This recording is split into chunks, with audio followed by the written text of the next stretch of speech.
Hello and welcome to the Foul Play YouTube channel. Tonight is open mic number 189.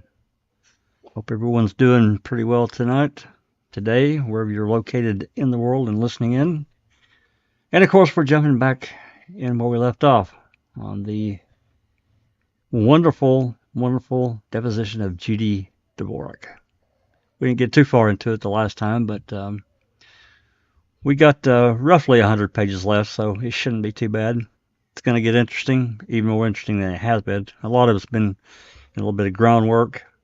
We're going to go back just a little bit, just a few lines, not too far, just to pick up, kind of get the flavor of where we're at. It's the reason I kind of stopped it where we were at last time, so we didn't run forever. Kind of a break in the deposition. Anyway, only 3 of us so far. I think Susan's going to be, she's working, but she's coming. And then Cherie has got other stuff going on. I think she's going to try to come. Doc is listing in. Don't know if he'll make it. And our usual regular, Jay, has had some things going on, and he's not going to be able to make it, unfortunately. So hope he's okay. Anyway, so let's say hello to everyone here in StreamYard with me. Rhonda. Hello, Jack, and hello, Kay, since that's the extent of our panel at this point. And hi to everybody in chat. And I'm looking forward to getting the rest of this deposition done, because as everyone knows, Jack left us hanging last time at a very contentious, crucial part of this deposition. I had a little meltdown, obviously. So finally, we're here and we get to finish it. Well, I told Kay, I forgot to tell you, we're starting actually on page 30 of the PDF, line 18. So you have to go up just a little bit. I don't know where you're at, but. Oh, I was just going to read from yours. Oh, okay, that's fine. That'll work. That's okay. Yeah, just read from the screen. That's fine. Yes, okay, Veronica. For right now, my mic is working.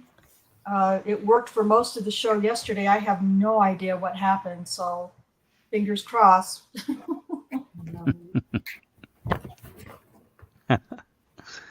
All righty, thank you, Rhonda and Kay. How are you? Wrestling this big old pig of a dog. I'm good. Ready to do this deal. Absolutely. And Catnip, what is she saying here? Objection, deflection. That's not my verbiage. I don't recall. Yeah, that pretty much wraps up Judy Dvorak. I don't recall. I didn't say it like that. Not me. Pop this on. Not me. Pop this on screen here. So, hey, that's not showing up. What the hell's going on here? Now it should show. It's there. There you go. I don't know why it does that. It's really irritating. Anyway, this is PDF page 30. We're going to start on line 18. But we actually stopped on page 31, line 4. So we're just going up a little, not much. So Rhonda, if you want to be the lawyer, ask the questions, and Kay, you can be Miss Dvorak. Do the best you can. I know it's a hard role to fill. I'll do it. I know. Do it. I'll do it. I just need 1 second if you guys can chat for just a minute before we can start, if that's okay. Sorry. Sure, that's no problem. I'll just, while you're doing that, I'll just kind of repeat what I was talking about last night. I did get a return from Calumet County from a open records request that I sent almost a year ago. It was March 14th of last year. I specifically asked for all the jail calls from Stephen Avery for all of February 2007, February and March, well, up to the 20th of March 2007. So basically 2 months, because I knew we didn't have them all. After almost a year of wrangling, I did get a reply Friday It has one call. One 15-minute call between Stephen and Dolores for March the 5th, which we don't have. I'm sure there's more. I don't know what the issue is. I likely will never know, but of course I'm going to contest it. Tonight or tomorrow, I'll write something out. I'm going to go back and find the actual reply that Sheriff, damn, I forgot his name now, that he sent me last May, that he's having a problem. He can listen to the calls are playable, but he can't record them. That's what he sent me. Having trouble getting them recorded or whatever, burnt. It wasn't a call, calls, plural. He can listen to him, but he can't record him. Maybe you could suggest that he could just play him and record him onto a mini cassette or something. Well, I want the metadata, because that actually lists the call date and time, at least the call date, but typically it lists the time as well. So I'm not sure what the issue is, because it's the same system. It's a VAC file, just like all of jail calls are, which are convertible to a MP3. I'm not sure what the issue is. It's just ridiculous. So anyway, that will be converted. I think. Sorry, Jack. Yeah. No, go ahead. I think the issue is they don't want to share it. They don't want us to have it. Is what the issue is. Well, that seems to be the issue. But I'm a little jaded. No. Yeah, I'm admittedly jaded. So anyway, so we appreciate everyone that's here and listening in. But we got roughly a couple hours of reading ahead of us, something like that. I don't know how many times we stop. We'll break at certain points and discuss it as needed. Otherwise, let's power through and see what Miss Dvorak has to say. And remember, I didn't say this last couple of times. The goal for Glenn and Kelly is to find out what these people knew about Gregory Allen and when they knew it. Who knew and when did they know? What was discussed? That's one of their main goals in all of this. And a lot of that's been rooted out already. And I will tell you guys that after this deposition, there's 4 more left, and that's it. We're almost at the end. Hard to believe, but yep, almost at the end. Okay, so Rhonda, if you'll be the lawyer, I don't remember if it is Kelly actually. It's right there. So if you'll be Kelly, and I'll do Glenn and Kelly. Especially since we're so limited. Right, and then Kay, if you can be Mr. Dvorak, do the best you can, and I'll do all the other lawyers, so that way you don't have to worry about it. Got it. All righty. Ladies, begin whenever you're ready. Okay. All right. Do you remember whether or not Sheriff Kucerek was in the emergency room during the period of time that you were in the emergency room with Ms. Berenson? Objection. Asked and answered. You can answer. Well, again, I do not remember if the sheriff was there, but from reading the statement, he must have been there. Is there any other detective from Manitowoc County Sheriff's Department that you recall was present in the emergency room with you and Mrs. Berenson that evening than Detective Kalanzik, Inspector Couchet, Sheriff Kucerek, than those 3 people?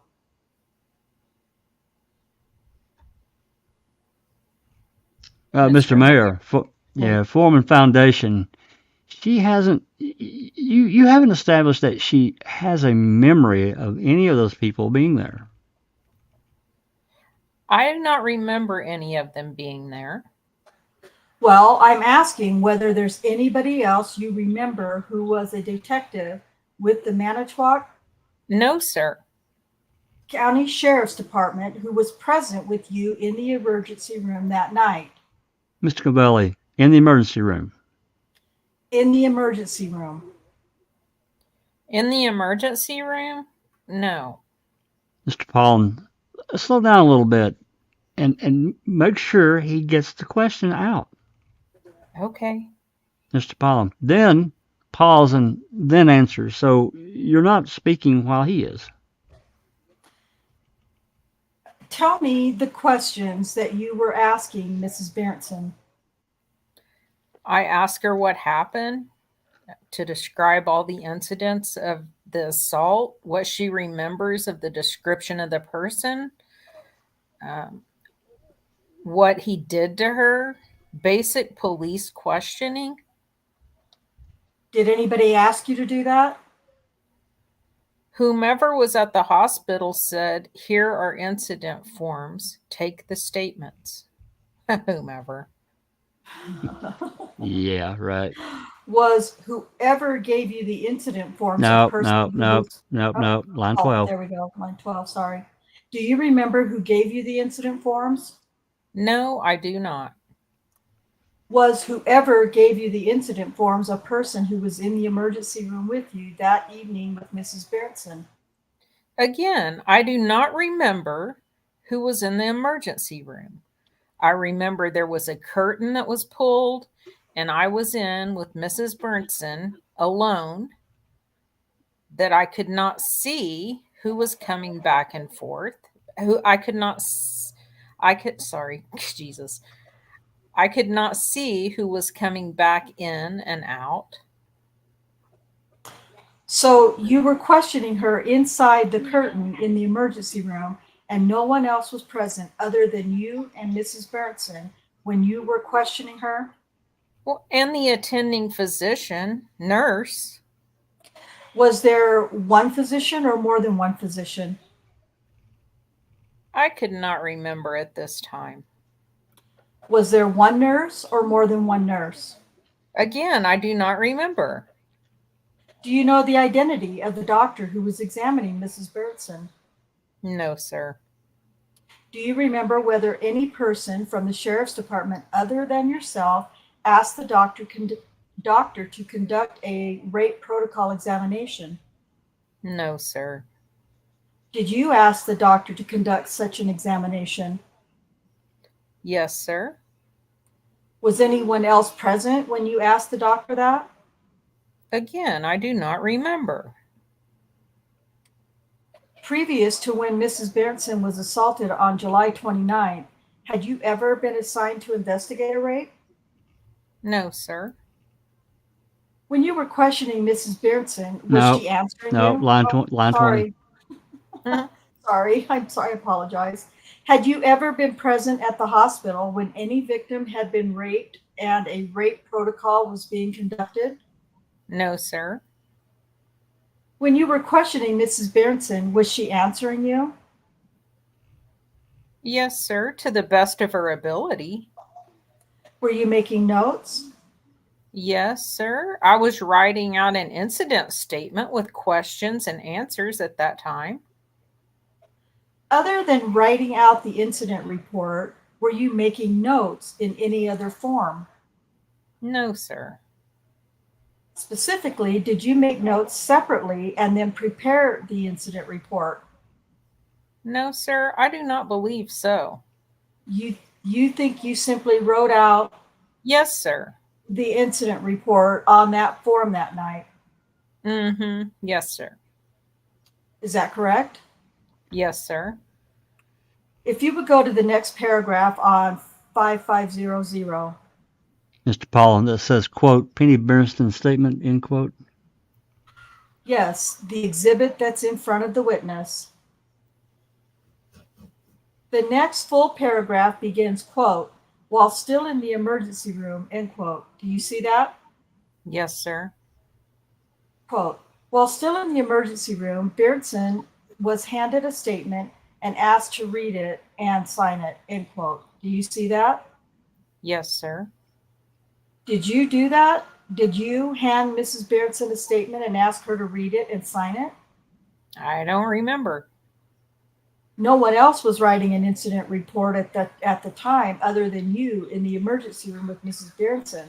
Is that right? That's right. So is there anybody else who might have handed her an incident report and asked her to read it and sign it than you? Valley, objection to form, mayor, and foundation. You may answer. After she was being done treated, I was out of the emergency room, and I don't know how long she was still down there. Is it your testimony that you did not previously testify here today that you were with her for the entire time that she was in the emergency room? While she was being treated, but after the treatment, I believe that they cleaned her up and took her up to a room. And during that time, I was not in the emergency room. I'm asking you whether for the entire time that Mrs. Berenson was in the emergency room, did you not testify earlier today that you were with her? Holland, objection, argumentative. You may answer. Yes, I did. Okay, so for the entire period of time that Mrs. Berenson was in the emergency room, you were there with her, right? I was not. You're changing your testimony from earlier this morning? Mayor, argumentative. Are you? I was there during the statement time. That is correct. I was not there after the kit was taken and when she was being cleaned up and taken to her room. Well, let's return to this point. Yes, sir. You're the one who prepared the incident report and gave it to her, right? Yes, sir. Okay, and asked her to read it and sign it. Yes, sir. And that was in the emergency room. I'm not sure. You think you gave her the incident report and asked her to read it and sign it in her hospital room? I do not remember. Did you go from the emergency room to Mrs. Berenson's hospital room with her? No, I did not. If you'd continue on in that paragraph, quote, this statement had been completed by Deputy Dvorak and was a summary of the information Berenson had provided, end quote. Do you see that? Yes, sir. Do you see that statement? Yes, sir. Is that accurate? Valley, objection to the form, mayor, join. Well, let me say it differently to you. Did you complete the statement and was it a summary of the information Berenson had provided to you? Yes, sir. All right, quote, Berenson told Deputy Dvorak and the sheriff that she was unable to read the statement because of her blurred vision, end quote. Did Berenson tell you that? Valley, objection to the form. I do not remember. Of course not. All right. Then it says, quote, Berenson was told to sign the document anyhow, end quote. Do you see that statement? I don't remember ever saying that. No, line 12. Oh, shit. Sorry, I turned into Rhonda for a second. Yes, sir. Did you tell Mrs. Berenson to sign the document anyhow? I do not remember ever saying that. Did Sheriff Kosarek tell Mrs. Berenson to sign the document anyhow? Mayor, foundation. I have no recollection of ever hearing that. Did any other detective in the Manitowoc County Sheriff's Department tell Mrs. Berenson to sign the document anyhow in your presence in the emergency room? I don't remember. Do you remember whether Mrs. Berenson signed the document that night in the emergency room? Again, I do not remember. Do you remember whether or not Mrs. Berenson read the incident report that you prepared that night in the emergency room? No, sir. You don't remember? No, I do not. She was pretty badly beaten that night, wasn't she? Yes, sir.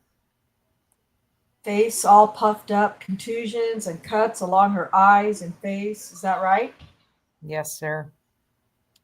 Do you remember whether or not there was a serious issue that was discussed in the emergency room respecting danger to her vision depending on what procedures were done on her face? Yes, sir, because she had a lot of bleeding along the eye line. But you asked her to read the statement and sign it, right? Mayor, object. It was asked and answered. It's argumentative. You can answer. I do not remember. If you go to the next paragraph, please. The first sentence in the next paragraph, quote, Berenson told the special agent she did not read the statement she signed at the hospital until approximately July 31st or August 1st, 1985, end quote. Do you see that? Yes, sir. On the day following the evening on which Mrs. Berenson was assaulted, did you have any contact with her? When she was released the next day, yes. I visited her in the hospital the next morning before I went to the sheriff's department, and I brought her some flowers. And that was pretty early in the morning, wasn't it? Yes, sir. Because later on that morning, you went with Al Kalanzik to the state crime lab. Is that right? Well, in the afternoon. Okay. So before you went into the sheriff's department on that morning of the 30th, you went to the hospital and saw Mrs. Berenson. Yes, sir. Did you bring the statement that she had made with you that morning? I do not remember. Do you remember whether or not you brought the statement to the sheriff's department? I don't remember. Cavalli, objection, form. Was there a later point in time after the morning of the 30th where you and Mrs. Berenson reviewed the statement that you had prepared on the evening of the 29th and 30th and made changes in it? Yes, sir. Where did that take place? At her home? Do you recall whether she told you on the occasion of making the changes in the report that she was able to read the evening when she was in the emergency room? I do not remember her saying that. What brought up the need to have her review the statement and make changes in it when she did that? The sheriff's department had asked me to get another statement of her later when she was not in such shock. Who in the sheriff's department asked you to do that? I do not remember if it was the sheriff or shift commander. That's strange right there. She says Yeah, the sheriff's department. Come on. Yeah, that's bizarre. Yeah. And if it was the shift commander, who would that have been? I don't remember. You testified earlier that amongst the things that you asked Mrs. Berenson in the emergency room that night were what happened to her, what her assailant did to her, and what description she could give you of the person who assaulted her. Is that correct? That is correct. Was there a nurse present when you asked her that? Yes, I believe so. The nurse kept on with the examination and what they needed to do to her to... So whatever description of the assailant was given to you by Mrs. Berenson was something that the nurse would have heard. Cavalli, objection, calls for speculation. Mayor foundation. She was there. She can tell us, guys. Mayor, yeah, but she doesn't know what a nurse heard. You're not a witness. Cavalli, objection to the form. Mayor, neither are you, counsel. You can answer. Possibly. Was the doctor present when she gave you the description of her assailant? I do not remember. When she gave the description of her assailant, did you say that it sounded like Stephen Avery? No, sir. Later on that evening, you made that statement. Is that right? Holland, object to the form. You may answer. I do not remember if it was that evening or possibly at the sheriff's department. When you say quote unquote at the sheriff's department, are you referring to being at the sheriff's department that evening? Later. Later that evening? Yes, sir. So you think you may have made the statement at the hospital, but you might have also made it at the sheriff's department. You just don't remember which.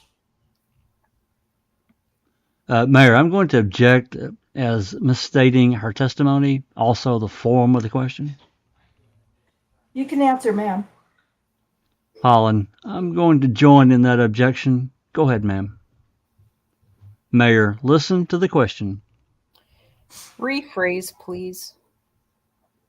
You've told us that you made the statement that the description sounded like Stephen Avery.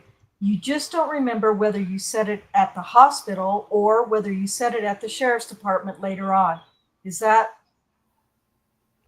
Holland, now I'm going to. It is. Mr. Pollen, I'm going to object to that. Is that correct? Because that's not what she said, and I object to the form. Well, why don't you guys all just get sworn and testify here? Let the witness answer, Mr. Pollen. Yeah, I didn't. I'm not stopping the witness from answering, but when you said you. But you're trying to tell her what to say. When you said, quote, you said this, end quote, and she didn't say that, I'm going to object. Yes, she did. To make sure that the record is correct. Okay. Mayor, there's a statement and a question in there. Okay. That's the problem. Let's start all over, ma'am. At some point that evening, whether it was at the sheriff's department or at the hospital, you made the statement that the description that Mrs. Berenson had given sounded like Stephen Avery. Is that correct? Paul, an object to the form. Go ahead, ma'am. Mayor, join. I do not remember making such a statement. I don't remember. Are you saying that you did not make that statement? I do not remember making that statement. Do you deny making that statement? Mayor, form of the question, argumentative, Pollen, and speculative at this point. Mayor, yeah. Pollen, go ahead, ma'am. Do you deny making that statement? Bascom, same objection. You may answer. Sir, that was 20 years ago. I do not remember making the statement. Excuse me. I'm understanding that what you're telling me is you have no memory one way or the other about making the statement. Is that correct? That's correct. So you're not denying that you made the statement. You're just saying, I don't remember whether or not I made the statement. Is that right? That's correct. Okay. While you were in the emergency room with Mrs. Berenson, did Mr. Couchet come in and work with Mrs. Berenson to prepare a composite drawing of her assailant? Mayor, asked and answered, foundation also. You can answer, ma'am. I do not remember Mr. Couchet coming in. Let's pause right here for a second. Let's pause right here for a second. I don't remember shit. I'd like to welcome Susan, who has just burned rubber and slid in from work. Hi, Susan. Hey, y'all. How are Hello. I'm pooped. She did not burn rubber.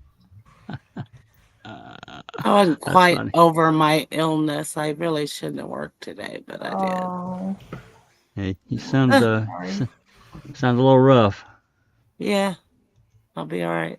I'll make it. Yeah, I I'll hope. live. I was gonna say hopefully, another day or two and it'll be over. Yeah. So, Well, thanks for coming. I know you feel rough, but we appreciate it. So yep. you, No you worries. just listen in. We've got everything pretty well covered. So Yeah. you don't need to worry about reading or anything. So Yeah, I anyway, might drop out in a little bit here. Just okay. listen. All right. Yep. You just do what you need to do. Okie doke. Alrighty. Here we go. Line 12. Do you remember him doing the composite drawing or tracing?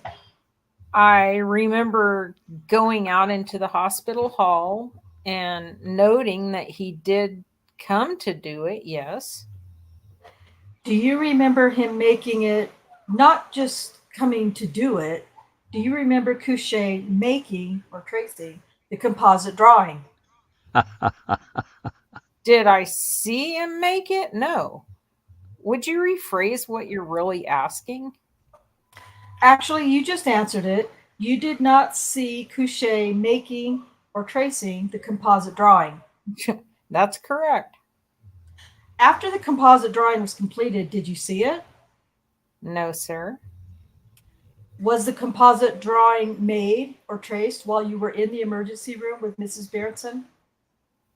Mayor Foreman Foundation. I do not know, sir. You certainly didn't see it being made or traced with Mrs. Berenson while you were with her throughout the time she was in the emergency room. Is that right? Bascom, object to the form. You can answer. That's correct. Okay. During the time that you were with Mrs. Berenson in the emergency room, did any person bring any photographs in for Mrs. Berenson to examine? No, sir. Do you recall about when you got to the hospital? Early evening? Pardon me? Early evening. Can you approximate the time? Again, I do not remember. Do you recall about how long you were at the hospital? Do not remember. Possibly about an hour and a half to 2 hours. Between the time that Mrs. Berenson was in the emergency room with you and when she was transferred to a hospital room, what did you do? Well, I know I had the evidence that was taken, and I may have just taken a break. I'm not sure. I don't remember. Did you give a copy of the signed incident report to the sheriff during that period of time? It was given to someone from the department. I do not remember who it was. Oh, God, I'm hating that phrase as much as I don't recall at this point, for God's sake. Mm-hmm. Ugh. It could have been the sheriff. It could have been the sheriff. It could have been Couchet. It could have been. Like I say, I do not remember who it was given to. Okay. Well, there's just a certain number of people I have to go through with because they're the people who were at the hospital as far as we know. So it could have been given to Couchet. Possibly. It could have been given to Beck. Possibly. It could have been given to Kalanzik. Possibly. Anybody else that you can think of that it might have been given to? No, sir. All right. You said that the evidence was taken. Did you gather the sheets and any of the pubic combings that were done in the course of the examination after the examination was completed? I did not. Do you know who did? No, I do not. What evidence did you gather? I was given the samples to keep in my custody. Anything else? It was the rape kit samples. Anything else? At that time, no. Tell me what the rape kit samples are. What does that mean? They take vaginal smears, fingernail clippings, pubic combings, blood samples. Anything else you remember? No, sir. Do you remember anybody gathering the sheets after the examination was complete?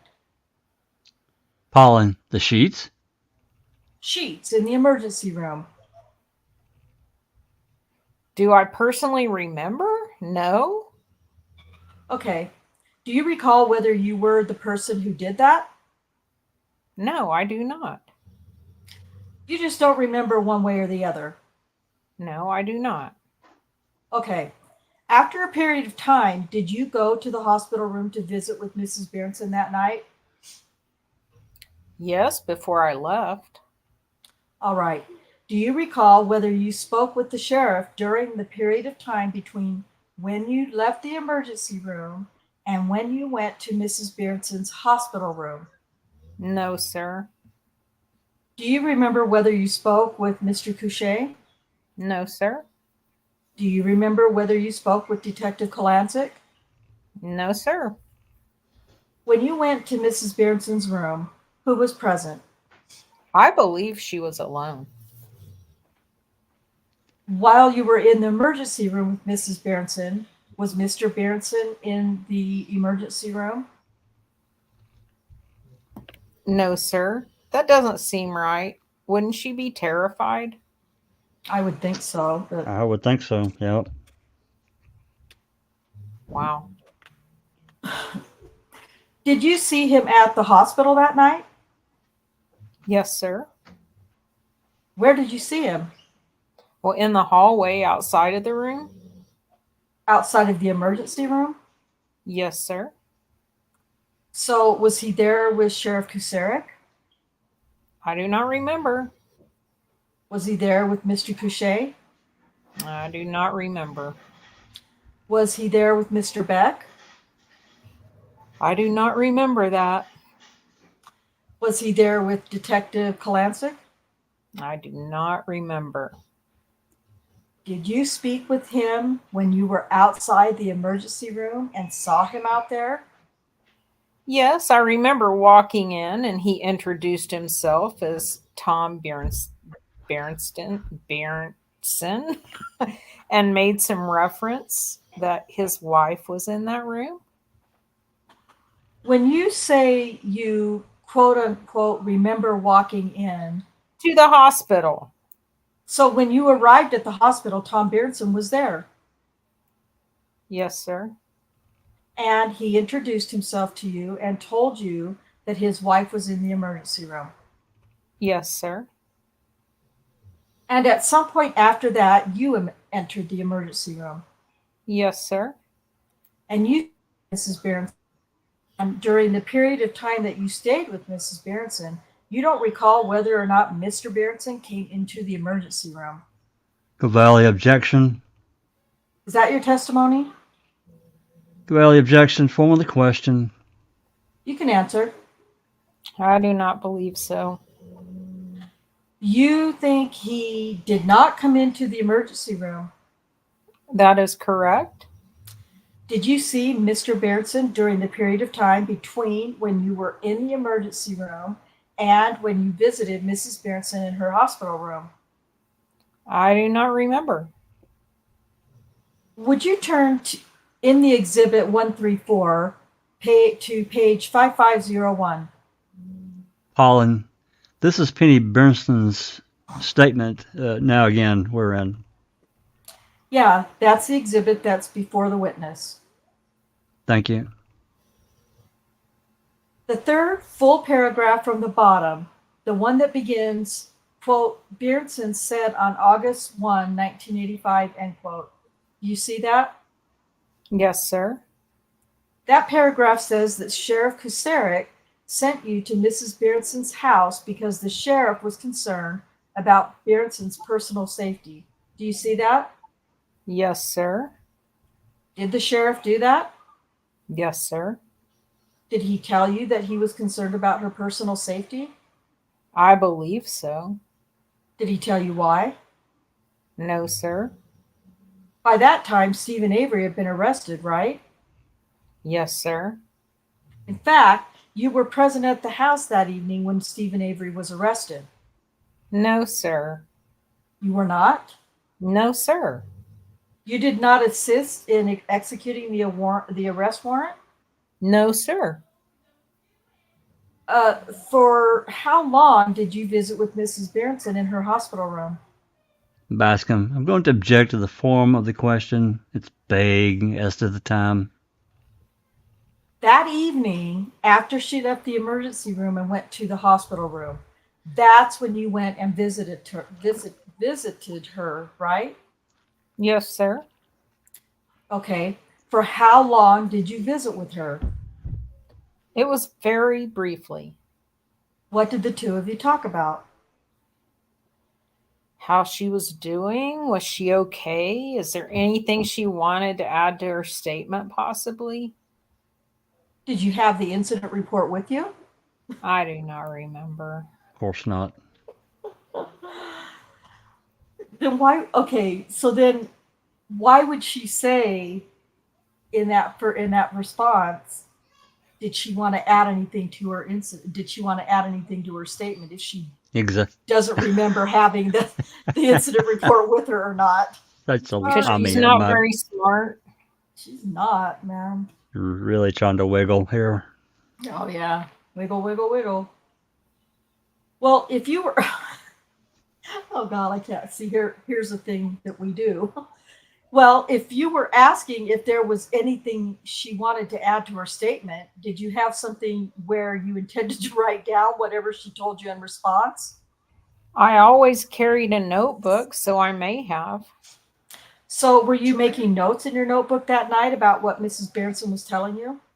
No, sir. You were using the incident report form. Yes, sir. Wow. Because that's what you had been told to do. Yes, sir. So, did you have it with you in her hospital room when you asked her if she wanted to add anything to her statement? Valley. Objection asked and answered. Bascom, form of the question. Mayor. Yeah. Mayor? Yeah. You can answer. Again, I do not remember. Okay. Anything else you remember of the conversation in Mrs. Berenson's hospital room between you and her that night? No, sir. Were there any photographs present when you were in her room? No, sir. Wow, that's something she seems very clear about remembering. Well, she doesn't remember everything else. Yeah, but she can remember there were no photos present. Okay. Excuse me. Was Mr. Couchet in her room at all when you were in her room? No, sir. Had you seen the composite tracing drawing by that time? No, sir. After you left her hospital room, what did you do? I may have gone back to the sheriff's department. You say you may have. Is there something else you might have done?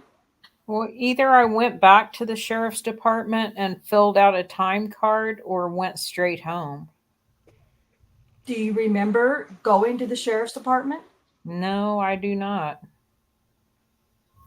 Do you remember being involved at all at the sheriff's department on the issue of going to Stephen Avery's home to make the arrest of Stephen Avery? No, I do not. Let's follow the possibility that you may have gone straight home. When you left the hospital room, did you talk to anybody else before you left the hospital itself? I must have talked to someone because I had the evidence kit with me and I was asked to take it and keep it in my custody at all times. Who asked you to do that? Again, it must have been the detective who was assigned to the case, And who was that? Al Kalancic. Anybody else you remember talking to at the hospital after you left Mrs. Berenson's room and before you left the hospital building? No, sir. Did you, in fact, keep possession of the rape protocol kit? Yes, sir. Did you keep it overnight at your home that night?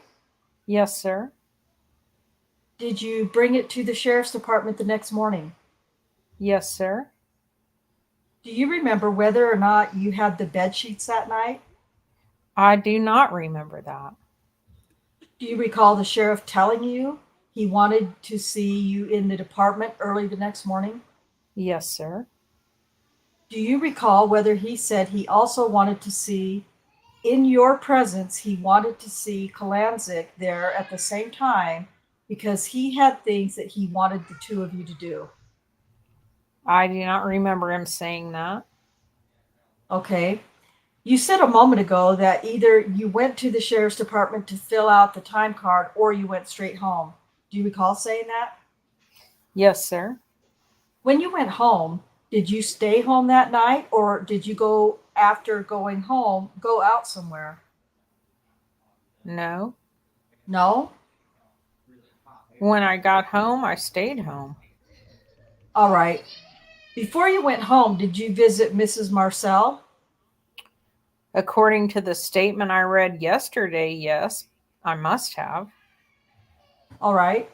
Before you went home, did you have any involvement whatsoever in the matter of people from the department going to Stephen Avery's home to arrest him? No, sir, I knew nothing of it. Bascom. Walter, when you get to a break point, we've been going about an hour and a half. Could we take a 5 minute? Sure. Let me just finish up on this statement, and that would be a good place for a break. Wait. Oh, wow, that threw me. Sorry. Miss Yonda, Right. if you would please, on page 5501, the second full paragraph from the bottom says that, quote, while Deputy Dvorak was at the Berenson residence, Berenson read her original statement for the first time, end quote. Is that accurate in your recollection of events? Cavalli, objection to the form. Mayor, yeah, also a foundation. To my recollection, yes, that was the first time she had read her statement. Okay. And then it says, quote, Berenson said this would have occurred sometime during late afternoon, August 1, 1985, end quote. Does that seem right to you? Yes, I believe so. All right. And then it says, quote, this is when Mrs. Berenson asked to complete a second, more accurate statement, end quote. Do you see that? Yes, sir. Is it your recollection that Mrs. Berenson asked to do that rather than you being instructed to get a second statement? Mayor, well, object to the form. Would you rephrase that, please? To give you time to think up a lie? Is that? Yeah, that's code for I really don't want to answer that. Can someone please help? Help. Sure.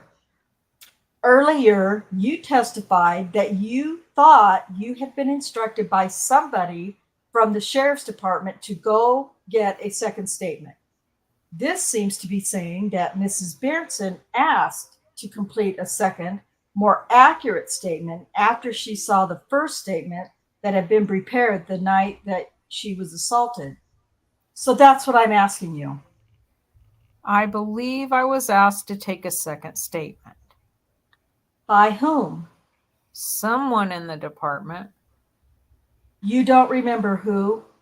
No, I do not. Let's take a fucking break. Off the record from, looks like about 8-9 minutes. We're back on the record. I need to take a sip of water. No problem.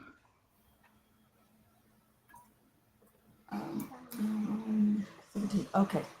It's the Dvorak statement. Pollen, thank you. Is this 135? Yeah. Ms. Dvorak, I'm going to show you what's been marked as Exhibit 135. As I understand it from your earlier testimony, you reviewed that document with Ms. Doyle yesterday. Is that right? This is your statement to the Department of Justice agents. Yes, sir. The name is Yonda. I'm sorry, pardon me.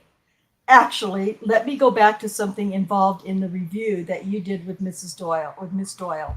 You referred to an incident report that you reviewed. Do you recall that? Which one?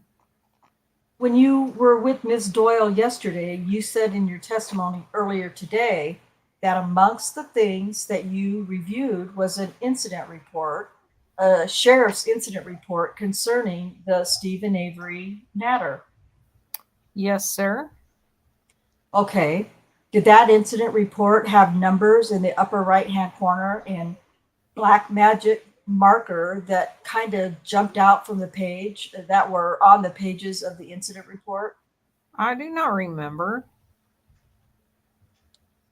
Is it the sheriff's department? Is it the sheriff's running incident report of the Avery matter several pages long? Yes, sir. Okay. Can you estimate about the number of pages? Probably 5 typewritten pages. Okay. Do you remember from reviewing it yesterday who the reporting officers were? No, I do not. Okay. I'm going to ask you some questions about the statement, Exhibit 135, that you gave to the investigators from the Department of Justice. On the first page, at the bottom of the page, it says that you, quote, told Ms. Strauss after the assault of Beardson, Sheriff Tom Kucerik contacted Dvorak and asked Dvorak to go to the hospital and take a statement from Beardson, end quote. Do you see that? Yes, sir. Did you say that to Ms. Strauss? I do not remember saying that exactly. It was either the sheriff or someone from the sheriff's department. Well, are you doubting the accuracy of the recordation of your statement in that respect by Ms. Strauss? Mayor, object to the form of the question. You can answer. And recordation suggested it's verbatim form of the question. Foundation. You can answer, ma'am. Would you ask that again, please? Sure. Are you doubting the accuracy of the statement as it is recorded here by Ms. Strauss that you made to her about that? Bascom, same objection. This may have been taken out of context. What context would it have been taken out of, ma'am? Well, when I referred to the sheriff's department, it could be either or. This doesn't say the sheriff's department, ma'am. This says you That's right. It says told that the sheriff contacted you and asked you to go to the hospital. Bascom, it's argumentative. Objection. You can answer. Pollen, well, what's the question? It was just an argument you presented to her. Object to the form. Okay. The question is, are you doubting the accuracy of the statement as it's stated here by Ms. Strauss that it was Sheriff Kucerik who told you to go to the hospital and take a statement? Mayor, asked and answered. Argumentative. You can answer. again, if I may explain myself, it could have been the sheriff himself or the sheriff's department. I do not remember who definitely asked me to take the statement. Can I time out for just a second? Yep. This seems silly to me. When she says the sheriff's department, is that like That's a non- collectively that- the whole that's a department non- gets together? Yeah, it's a non-entity. It's a non-starter for me. It's like, stop saying it. Well, Stop here's what they saying it. do. They all get in a huddle and they say, 1, 2, 3, take the statement. Yeah, Right. exactly. That's what she makes it sound like. Oh, It's exactly what it is. It's a non-statement. It's a non-starter for me. it's just ridiculous. Okay. I agree. Well, she can't out the sheriff, so. Yeah, because otherwise it's Sheriff Kucerik. Yeah. That's just it. And he can't get her to say it. It's really unreal. Okay. It's annoying. It's annoying as hell too. She It's- keeps doing it. Yeah, it's very annoying. Is that what you told Miss Strauss, that it could have been the sheriff or the sheriff's department, and you didn't remember who it was that asked you to take the statement? I do not remember saying anything directly to Miss Strauss. Again, when I refer to the sheriff or sheriff's department, They've been interchangeably used as the same phrase. That's ridiculous. It's so dumb. That's stupid. By you. Well, if I can just get out of this hot seat real quick, it'll be good. Yeah. Jesus. By you. Yes, sir. So, do you remember making this statement to Miss Strauss? Bascom, object to the form. Oh my God, how many other ways can he ask it? She's not going to answer. This precise statement that's here in the document. Bascom saying objection. Mayor, yeah, asked and answered. I would disagree that it's been answered. I agree. Quote, after the assault, Sheriff Tom Kucerik contacted Dvorak and asked Dvorak to go to the hospital and take a statement from Mrs. Berenson, end quote. Mayor, asked and answered form. I do not remember specifically. Okay. Jesus. Would you go to the top of the next page? It says, quote, Berenson was present when the emergency room physicians took the pubic combings and when the sheriff's department took the photos of Berenson's injuries, end quote. Do you see that? Yes. Okay. Sorry. That's kind of dumb because, of course, she was present when they took the pubic combings and the photos of her. Yep. Or is he talking about Mr. Berenson? That's weird. Okay. Who took the photos? I do not remember. Covelli, we must have a different. Excuse me, counsel. What are the Bates numbers you have? 5603 is the page I'm. Oh, I've got the different form. Thank you. Of course you do. Yes. In the next paragraph down, ma'am, the second full sentence says, quote, Dvorak said the interview with Berenson was a joint interview between herself and the other detective, end quote. Do you see that statement? Yes, sir.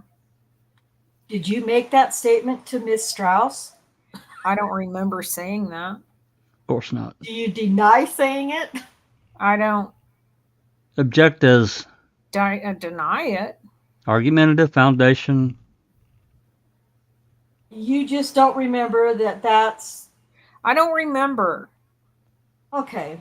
What's your recollection of whether it's the fact? Do you recall whether or not that the statement that you took from Mrs. Berenson was taken jointly with some other detective from the department? I do not remember. Do you remember when we were going through Mrs. Berenson's statement, you testified that you did ask her questions? Do you recall that? Yes, sir. And you told us what kind of questions you asked her. Yes, sir. Do you remember whether the other detective, whose identity you don't know, also asked her questions? Mayor, object to the form of the question. She just said she doesn't remember it being another detective. You can answer, ma'am. Was present. It's argumentative and it assumes facts, not in evidence. Oh, John, enough. I do not No, I know what you're doing, counsel. You try to create a memory where none exists. You may answer, ma'am. I do not remember. See, it didn't work. Okay. Next sentence says, quote, Dvorak believed the other detective may have completed the report, but she was not sure, end quote. Do you see that? Yes, sir. Did you tell that to Miss Strauss? I don't remember saying that. Do you deny saying that? I do not deny saying that. All right. Now, as to the fact itself, is it your testimony today that your best recollection is that the other detective may have completed the report with you? Mayor, object as argumentative, asked and answered. You may answer. Foundation. The incident statement that I filed was what I completed alone. And no other detective complete. No, sir. All right. And you're not aware of any other statement completed by any other detective that night? No, sir. Okay. If you go down to the fourth full paragraph in the statement, it says, quote, instead of asking Berenson to provide a written statement, Dvorak thinks it's possible Berenson gave a taped statement, end quote. Do you see that? Yes, sir. As you sit here today, do you believe that still to be the can you go back, Jack? As you sit here today, do you believe that still to be possible? No, sir. Okay. And the next sentence says, quote, Dvorak did not think a written statement was asked for on the day of the assault because of Berenson's physical and mental condition, end quote. Do you see that? Yes, sir. Did you say that to Miss Strauss or to Miss Strauss? I believe so. Okay. And you were mistaken at the time. You said it. Is that right? No, sir. I did not think a written statement was taken from her. And now you know a written statement was taken from her, right? Mrs. Berenson had never written out a statement. The incident report that I had taken from her, the questions that were asked, and what was recorded was the only thing I remember. So what were you referring to when you referred to a quote unquote written statement here in this sentence? A written statement is something that you or I would write out and sign. As distinct from a statement that you wrote out and that she signed. Correct. Did you make that distinction to Miss Strauss when you spoke to her? I don't remember. Okay. The next paragraph down, first sentence in, is, quote, in July 1985, Dvorak said she lived directly across the street from Stephen Avery, end quote. Do you see that? Yes, sir. And that's true, right? Yes, it is. Okay. Okay, sir, may I clarify? No, actually. Okay. Dr. Walt, love that guy, man. You've answered the question. The next sentence says, quote, Dvorak said she was familiar with Avery, but they were not friends, end quote. Do you see that? Yes, sir. Did you tell that to Miss Strauss? Yes, sir. Was that true at the time you told it to her? Yes, sir. All right. Quote, Dvorak also stated that Avery had been in and out of jail several times, end quote. Do you see that? Yes, sir. Did you tell that to Miss Strauss? Possibly. When you say possibly, are you saying you don't remember? I don't remember. You think she made it up? Bascom, object to the form. Cavalli, objection argumentative. You can answer. Mayor, yeah, asking her to speculate. Go ahead. You knew at the time these events occurred that Stephen Avery had been in and out of jail several times, correct? Bascom, object to the form. Vague as to time. In July of 1985, you knew that Stephen Avery had been in and out of jail several times?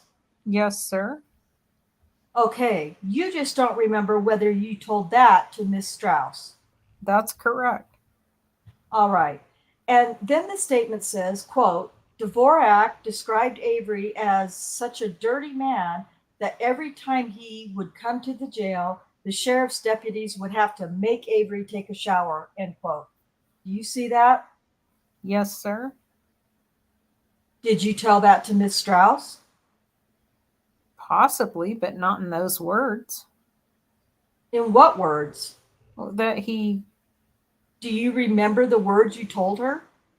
Covelli, I'm going to object to the only question of foundation. This is improper impeachment. There's nothing to impeach yet. Okay.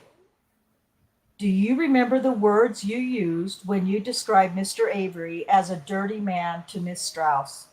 Covelli, objection to the form. Mayor, yeah, assumes facts not in evidence. Covelli, foundation. You can answer. I do not remember specifically, but reading this is not my words.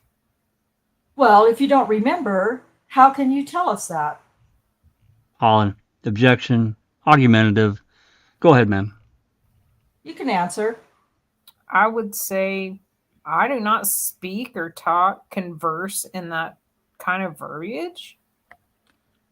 So you think Miss Strauss must have been mistaken when she recorded this statement as being something that you told her? Bascom, objection to the form of the question. Mayor, yeah, also foundation. Is that correct? Bascom, same objection. You can answer. I believe she may have taken the words out of context. What context? Putting her verbiage into the statement? Why would you think she would do that? Covelli, objection, calls for speculation. You can answer. It would be a matter of verbal perception. Verbal perception. Yeah. Catnip, will you Google what verbal perception is, please? I'm curious. Did you think that Miss Strauss had any preconceived notions toward you when she took this statement from you? No, I do not. Did she behave in a professional way when she took the statement from you? Mayor, form of the question, whatever that means. To the best of my recollection, yes. All right. The next sentence says, quote, Dvorak also stated that when she helped execute the search warrant on Avery's house the night of the assault, Avery's house was also very dirty, end quote. Do you see that? Yes, I do. Did you tell Miss Strauss that when she interviewed you? I do not remember exactly. The search warrant was not executed that evening, so that's inconsistent. Is it your testimony then that you tell Miss statement that I just read when she interviewed you? Well, because the statement is incorrect, I would have to say yes. All right. What is it about the statement that you say is incorrect? And in every respect, I'm asking you anything in this sentence that you think is incorrect, tell me. I did help execute the search warrant, but I do not believe it was the night of the assault. When do you think it was? I do not remember exactly, but I think it was the next day. And you've already told us you went to the crime lab in the afternoon of the next day, right? Yes, sir. So then, was it the morning of the next day? Possibly. Was Mr. Avery there? No, sir. Was his wife present? I do not remember who was present. Did you go with anybody else? Yes, sir. With whom? I do not remember. Was it then that you observed that his house was dirty? Yes, sir. And did you tell Miss Strauss that you thought Avery's house was also very dirty? I may have. All right, if you drop down, not to the next paragraph, but I'm sorry, let me strike that. The next paragraph says that the sheriff sent you to the Bearenson's house to tap Bearenson's phone. Do you see that? Yes, sir. Did you say that to Miss Strauss? I may have. Do you remember saying it to her? I do not remember our exact conversation. excuse me. Do you remember the substance of your conversation on this topic with Miss Strauss? No, I do not. Okay, then it says, quote, this was done because the Beerensons were receiving threatening phone calls at their home and the Beerensons wanted to have their phone tapped, end quote. Did you say that to Miss Strauss? I may have. The next sentence says you went to the Beerensons' home with the investigator that you had been at the hospital with. Do you see that? Yes, sir. Did you say that to Miss Strauss? I do not remember. Was it Al Kalancic? I do not remember. Okay. The next paragraph says that Miss Strauss asked you when Avery became upset for a suspect for the assault. Do you see that? Yes, Did Miss Strauss ask you that? possibly. Then it says you responded that after you and the detectives had gone through the initial interview with Berenson and Berenson provided a physical description of her assailant, Avery became a suspect. Did you say that to Miss Strauss? Possibly.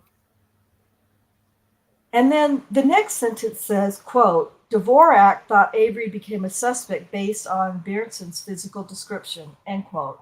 Did you say that to Miss Strauss? Possibly. And you were the person who heard that physical description, correct? Valley, objection to the form. You can answer. Mr. Mayor, yeah. Yes, I did hear the physical description. Okay. And you think some other detective heard it, but you don't know who that was. Possibly. And it was when the physical description was heard after that physical description. Wait, let me start over. And it was when that physical description was heard, after that physical description was heard, that Avery became a suspect, correct? According to this. According to this, yes. Okay. And this is a statement that you made to Miss Strauss. Bascom, I'm going to object to the form of the question. Mr. Mayor, yeah, join. Is that right? Bascom, same objection. Could you rephrase that? That's okay. I'll withdraw the question. 2 more paragraphs down, quote, Dvorak was then asked, end quote. Do you see that? Yes, sir. Okay, the second sentence says, quote, Dvorak said she had seen the drawing completed by Couchet, but she couldn't remember if she saw the drawing that night or the assault or that night of the. Ugh. Can I go back, Jack? I'm sorry. There you go. Okay, the second sentence says, quote, Dvorak said she had seen the drawing completed by Couchet, but she couldn't remember if she saw the drawing the night of the assault or the following day, end quote. You see that? Yes, sir. Did you tell that to Miss Strauss? Possibly. Is it your testimony that you might have seen the composite drawing that night at the hospital? Mayor, form of the question. I do not remember. Didn't you tell us earlier in your testimony today that you did not see the composite drawing that night at the hospital? Mr. Mayor asked and answered. You may answer. I don't remember at this time seeing it. How about at the time you spoke to Miss Strauss? Bascom, object to the form. I don't remember specifying any time that I had seen it or if I did see it. Let's pause right here, line 24. So clearly to me, everybody else can make their own judgments, but he's caught her making statements to the 2 DCI agents, and now she's trying to get out of it. That's what I'm gathering, and that's what I gathered the first couple of times I read this. He's got her statements to the DCI, to Strauss and Lehman, and now she's trying to say, oh, don't remember. And she just talked to them like, wasn't it like just a few days prior? It was earlier? the day before, if I'm not Yeah. mistaken, to Strauss. Yeah, I think it. Yeah, but she Yeah, can't remember. I don't remember. And don't I'm ask sure me. you do. Can somebody search how many times she says I do not remember? I God can do. dang. I can do it later. I can't do it. I can't do it while the document's open because Yeah. I'll lose my spot. But I know she rivals Mark Rohr. Mark Rohr is the champion. I think he said, I do not recall 137 times between the two depositions he gave. And he's the DA, so. Yeah, it'd be interesting to find out this. Well, I don't he should remember. win. Same damn. He should win because Yeah. he's should be a little bit at least more intelligent than Dvorak. But she says it a lot. I know hers is quite a bit. I don't remember. I don't recall. Yeah. But she Cherie clearly popped made in. the. Hey, Cherie. Hello. Hello. Did you bring I it up? don't recall. Did you bring it up for the entire class? There's From some dinner? in the fridge. Maybe you can have some after. Oh, okay. I'm sorry. Well, son's wife made homemade potato soup, so that should Oh, be. yum. Yeah. That sounds good. Yep. Yeah, she's definitely. I mean, he's contradicting her with her own statements. Right, that she'd made the day So- before. She'd made the day Yeah. before, and she And can't remember what she told. She can't remember what she told Strauss and Lehman. The day before, but earlier on in her testimony, I don't even remember what the question was, but she says, "I don't know, sir. This was 20 years ago." Yep. Well, so what? So what's the excuse for the day before then? I mean, that just doesn't make any sense at all. So Yep. Like I said, she's trying to get out of what she told Strauss and Lehman in this deposition. It's awful, and we've got her statement that she gave him. yeah, Thanks to the Coburn lawsuit. Thanks, Andy. Yep. Thank you. Otherwise, I doubt that we would have ever been able to have gotten these DCI reports ever, because as far as I know, Zellner's got them. right. So. I just want to Oh. pop a couple questions in here. Yep. Veronica asked, "How did Stephen become a suspect if it didn't come from Dvorak? You think Strauss is just going to make this up?" Well, that's what Kelly said. Yeah, that's actually a good question, and she's clearly trying to wiggle herself away from this. Go ahead. And then I don't recall, Cherie on the panel asked the question, "Do we have Strauss's report when she interviewed Miss Dvorak Yonda a couple of years prior so we can compare her memory?" It's actually the day before, and we do have it. Yeah. Really? I thought that Yes. they were interviewed by Strauss like after Stephen got out, but before the Peg Lautenschlager report. You know, I don't. You know what? That's right. I don't. Yeah, I know that we've. could- Sorry, go Let me ahead, see. Jack. No. Go ahead, talk while I'm looking here. Yeah, I mean that's what maybe I misunderstood what we read earlier, but I thought that Kelly had made the point that they had talked the day before to Miss Strauss. Well, maybe but- they had gone over, like in preparation, gone over their, like, what are you going to say? And yeah, perhaps. so maybe Okay, they had reviewed it. I don't know. On the screen right now is the DCI report. Now, this is what we were able. This is what we got. This statement is on September 25th, 2003. So you are correct. So apparently we do not have the interview that she did the day before reviewing this statement. Okay. This interview is. This one was interview was conducted at Dvorak's residence. The purpose of the interview was to obtain information Dvorak may have regarding the statement or the involvement with the Penny Bernson assault on July 29th, 1985, and the subsequent arrest and conviction of Stephen Avery. Dvorak provided the following statement. And this is Sorry. 3-page report. No, 3-page report. Go ahead, Sheree.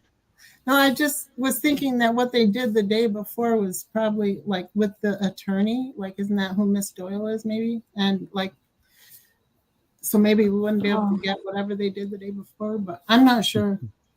Yeah, that sounds right. She did. I think she did review it with Doyle. I think that's what she said earlier. I got confused. Apologies. I did just Google No, or search for remember in this document. It's 173, but I didn't separate out where the attorney says it and where she says it. So that would take a little more time. Yeah, that would have to be a full I don't remember phrase. Yeah. Well, mostly she says, I do not remember. I do not remember. Yeah. Yeah. Okay. And Yeah. I don't even remember now I can't even say I don't remember, or I do not remember, or I don't recall now without feeling like some sort of a hypocrite. That's just so obnoxious. I don't remember the context of why I asked Catnip what the phrase was that I asked Catnip to Google for me, but the answer was verbal perception, I think is what I was looking for. Catnip says the conversion of words into meaning modeled as a compromise between lexical demands and contextual constraints. And the theory is tested against experiments on short-term memory. So it really doesn't apply then from what I can remember from, anyway, doesn't matter. I was just curious. I didn't think it was a real thing. Exact matches to I do not remember was 76. Throughout the entire document. Okay. Yeah. She's up there. She's up there though. That's still quite a bit. And you can see this statement here is what Walt Kelly is. This is the exhibit, whatever number it was, 135, I think. These are not stamped as exhibits, of course, but yeah, this is the one that he's going from. Okay. See, right here, this paragraph right here, the fourth one down, I think, or fifth one, instead of asking Berenstain to provide a written statement, Dvorak thinks it's possible Berenstain gave a taped statement. Dvorak did not think a written statement was asked for on the day of the assault because of Berenstain's physical and mental condition. I don't know if you guys remember, but Lehman and Strauss got a cassette tape from Detective Beck from the Manitowoc Sheriff's Department, and allegedly they couldn't get anything off of it. And I tried to get that tape, and I was told by Major Tom Cummings, or I can't remember his first name, Major Cummings, at the Manitowoc Sheriff's Department, that recording does not exist anymore. The tape doesn't exist, so I tried to get it, whatever this was, just to see if it could be converted. But I don't know. I don't want to just suggest that this tape that they had that's now gone was Penny Berenstain's recorded statement. Don't know that, but possible. Interesting. Yeah, possible. Yeah. Oh, poor Cherie only got mentioned once in the document. Aw. That's okay. Roar's got you covered. Oh, it looks like, I do not recall is 3 times. So variations. Look at her go. She is just amazing. Yep. Thank you, Cherie. And thank you, Catnip. And thank you too. We haven't been able to watch the comments and stuff like that and questions in chat because we're all reading. No. So yeah, apologies sorry, for that. guys. I can't do both. I've been grabbing some questions since I got in, so putting them in the private chat. Okay. Oh, okay. Okay, thank you. Ronica, to further answer your question, to expand on a little bit, it's interesting that Avery would become a suspect because if you look at the physical descriptions, attributes between Avery and Allen, there are significant differences. Number one, Alan is considerably taller than Avery, considerably. His hair was different, number two, and his eye color was definitely different. Yeah, But the definitely. height and weight would have been a significant difference between the two. You know, other than being a Caucasian, I guess kind of a younger man. I mean, Alan was several years older than Avery. I think Alan was born in '54, if I'm not mistaken. So he's 6-7 years older than Stephen Avery. It's considerable differences. Hey, I see Scooby's in here. Yeah, I think Hey, Scoob. Scooby sneaking in. Yeah, Scoobs. Anyway, let's get back to it. We still got, looks like we're page 82, so we've got roughly, I don't know, probably 40 pages or so. So you guys are doing great. Again, I think that she knows she's caught with these statements that she's made, and Kelly's calling her out on it. Well, yeah, and he's good. He's just good. Yeah, he is. So, All right, start back whenever you Yeah. guys are ready, ladies. is it line 24? It is. Okay. The next paragraph says, quote, Dvorak said that when she saw the composite drawing prepared by Couchet, she thought the assailant looked like Avery, end quote. Did you tell that to Miss Strauss? I don't remember saying that. You don't remember saying that? Not at all. I'm sure Do you remember seeing the, how convenient. Do you remember seeing the composite drawing or tracing, as it's been called? No, I do not. You knew what Stephen Avery looked like as of the time that Mrs. Beardson was assaulted, right? At that time, I may have. Because you knew he had been in and out of jail several times, right? That fact is correct, yes. Oh. And you knew that he had been arrested for having endangered the safety and life of Sandra Morris at that time. I do not remember that. Is it your testimony that you did not, as of July 1985, have knowledge of Stephen Avery having endangered Miss Morris in January of 1985? Well, I do not remember at this time if I knew that at the time. Okay. The bottom paragraph on page 5603 says, quote, when Dvorak left the hospital the night of the assault, Dvorak went to help with the search warrant of Avery's house, end quote. Do you see that? Yes, sir. Did you tell that to Miss Strauss? I don't remember looking at that time frame. My question is, did you make the statement that's in that sentence to Miss Strauss? What statement is that, sir? Quote, when Dvorak left the hospital the night of the assault, Dvorak went to help with the search warrant of Avery's house, end quote. I believe that statement is incorrect, sir. When you say incorrect, do you mean to say that you did not say that to Miss Strauss?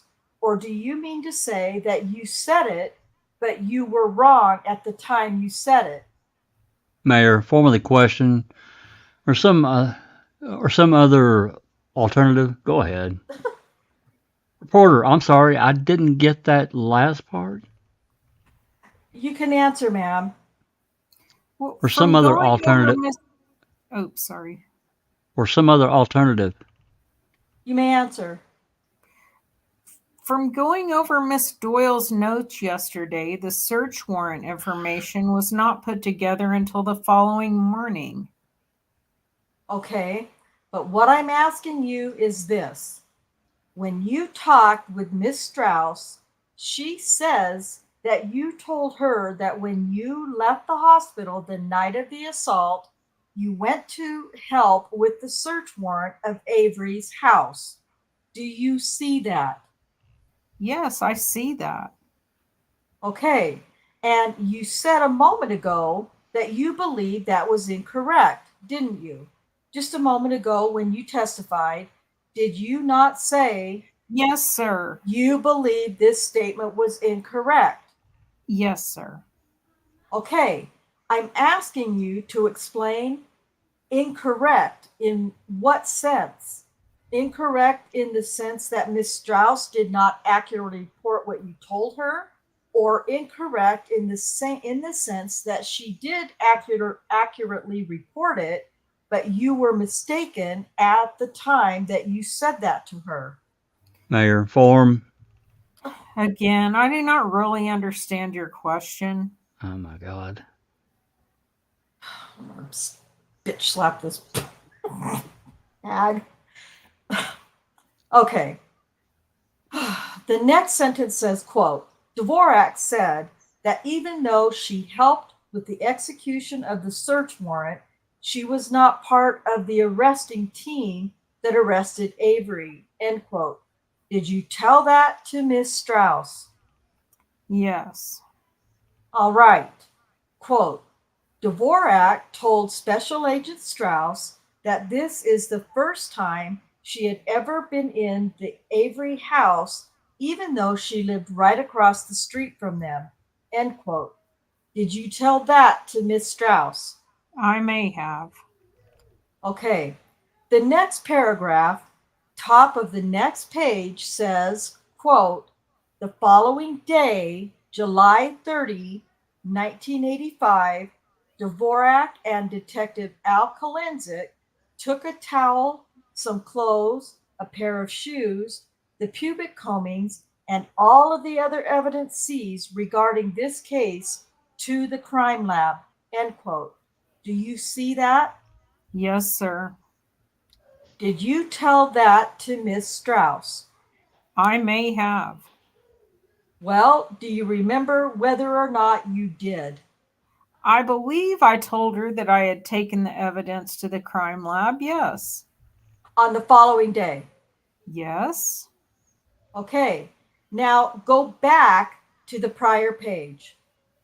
If the following day was, as you've just testified, July 30th, that means the execution of the search warrant in the preceding paragraph was on the 29th, right?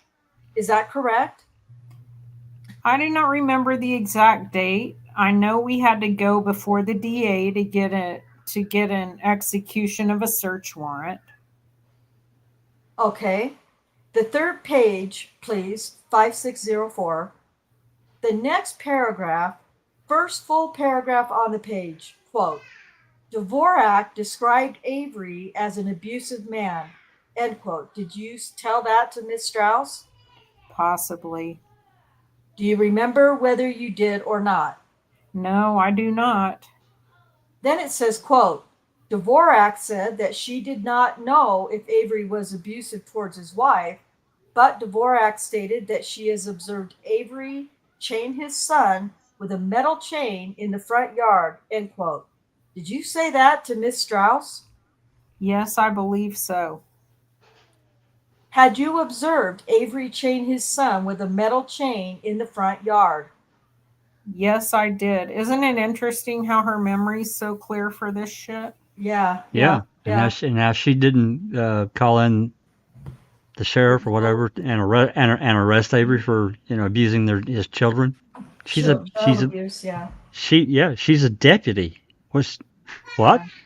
She's a mandated reporter, for God's sake. I mean, my God. Nuts. Yeah. So if she saw that, being a mandated reporter, if she did see that, she would be bound by law to call that in and report it. Exactly. So either she broke a big law or she's a liar. Telling a big fibby. Yeah, or both. All of the above. Yep. I'm trying to find my lip balm. My lips are dry. Okay. Okay. On how many occasions? One that I know of. Then it says, quote, Dvorak said this was Avery's way of babysitting his children, end quote. Did you say that to Miss Strauss? Possibly. How did you know that? That was an observation? Based on that one occasion? Yes. Then it says, quote, it did not come as a surprise that Avery could commit a crime such as this, end quote. Did you say that to Miss Strauss? Well, possibly. This does not sound like my verbiage. You just don't remember whether you said it or not. No, I do not. Quote, Dvorak said this assault did fit Avery's pattern of previous crimes, end quote. Did you say that to Miss Strauss? Possibly, but again, this is not my verbiage. What pattern of previous crimes? Bascom, object to the form. Mayor, yeah, and foundation. Well, if you possibly said this to her, what's the pattern of previous crimes you were referring to? Mayor, form of the question and foundation. You can answer. Bascom, object. It assumes facts not in evidence. You may answer. His interaction with society, setting of the cat on fire. Fucking cat. Anything else you remember? Not at this time. You believe setting a cat on fire would be a previous crime that would suggest that somebody engaged in a rape? Mayor, object. It misstates her testimony. She said You may answer, ma'am. Mayor, interaction with the society. John, stop trying to tell her how to testify. Mayor, well, then stop repeating her testimony inappropriately, counsel, and then I'll stop objecting. Yeah. How's that? Yeah, well, we'll go see the judge about all this, asshole. I appreciate that. You're welcome. Sorry. Oh, God, my immaturity is coming out. I'm really sorry, everyone. It's out. I'm sorry. It's out. I'll do my best to rein it in. Okay, would you read the question back, please? Reporter, sure. Question played back in the record, 11:14, about less than a minute. Reporter, okay, we've replayed the previous question back on the record. You can answer. Again, your question is unclear. God. What's on it? Anyone is possible of doing any type of crime. The statement says you went on and said to Miss Strauss that the profile was there. Do you see that? Yes. Again, that does not sound like my verbiage. Are you denying that that's what you told her? I'm not denying. The next paragraph says, quote, Special Agent Strauss told Dvorak that on a couple of different occasions, Berntsen had been asked if her assailant had greasy hands, end quote. Did Miss Strauss tell you that? Possibly. You don't remember? No, I do not. Then it says, quote, Special Agent Strauss asked Dvorak why she thought this question was asked of Berntsen, end quote. Did she ask you that? I do not remember. Then it says, quote, Dvorak responded that Avery's father had a junkyard, and this question may have been asked because Avery was always around cars and always seemed to have dirty, greasy hands, end quote. Did you say that to Miss Strauss? Possibly. But you don't recall. I do not recall. There it is. 2 more paragraphs down. Quote, Dvorak said told Special Agent Strauss that she would not describe her relationship with Avery as neighborly, end quote. Did you say that to Miss Strauss? Possibly. Do you recall saying it? No, I do not. Then it says, quote, Dvorak knew of Avery because he lived across the street from Dvorak. Anything Dvorak knew about the Avery family, Dvorak knew because of personal observations, end quote. Did you say that to Miss Strauss? Possibly. Well, do you recall whether you said that to her? No, I do not recall. Is it true that anything you knew about the Avery family you knew from personal observations? Mayor, form of the question. Yes, it would have to be. Why do you say it would have to be? Because even though he's a neighbor, my driveway is, well, and my home is over a third of a mile from his. I cannot see his home from mine, so any contact I would have had with the family via his father in the junkyard or any of the Avery members would have had to have been a personal contact and personal viewing. That you had with some or more members of the family, Yes, sir. including with Stephen. Yes, sir. Is there any other source of knowledge that you would have had than your own personal observation about Stephen Avery? I do not believe so. For example, could you have had information about Stephen from Wayne or Ramona Marcel? Covelli, objection as to the point in time. Mayor, form. You can answer. Well, again, after reviewing Miss Doyle's statements, I did take a statement from Miss Marcel. That's not the question. The question is whether or not at this time in July of 1985, you had knowledge of Stephen Avery from any source No, sir. other than your own personal observations. No, sir. You did not. No, sir. So you had no information in your recollection about Stephen Avery from Wayne or Ramona Marcel. At that time, no, sir. All right. And you had no information other than your own personal observation about Stephen Avery from Bill or Sandra Morris. I do not remember. I don't believe so. You knew the Morrises. Yes. You worked with Bill Morris. Yes, sir. You knew the Dvoraks. I'm sorry. You knew your husband, David Dvorak. Yes, sir. And did you know the Zemans? They live across the road also. Okay. Had you ever talked with them about Stephen Avery?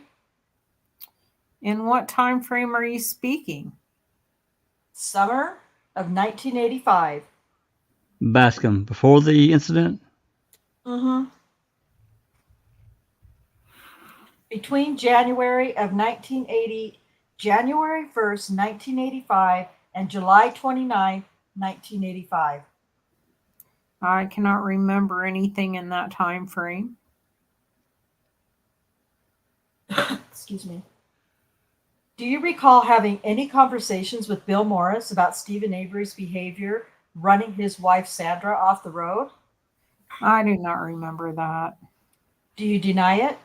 I don't deny it. Were you friendly with the Marcells? Well, what's your definition of friendly? What's yours? Bascom, I'm going to object to the form of the question. It's obviously vague. What's your definition of being friendly with your neighbors, ma'am? Go out to eat, inviting them to your home, doing things together. How about just ordinary talk in the neighborhood without taking the relationship as far as to go out to dinner or have them over?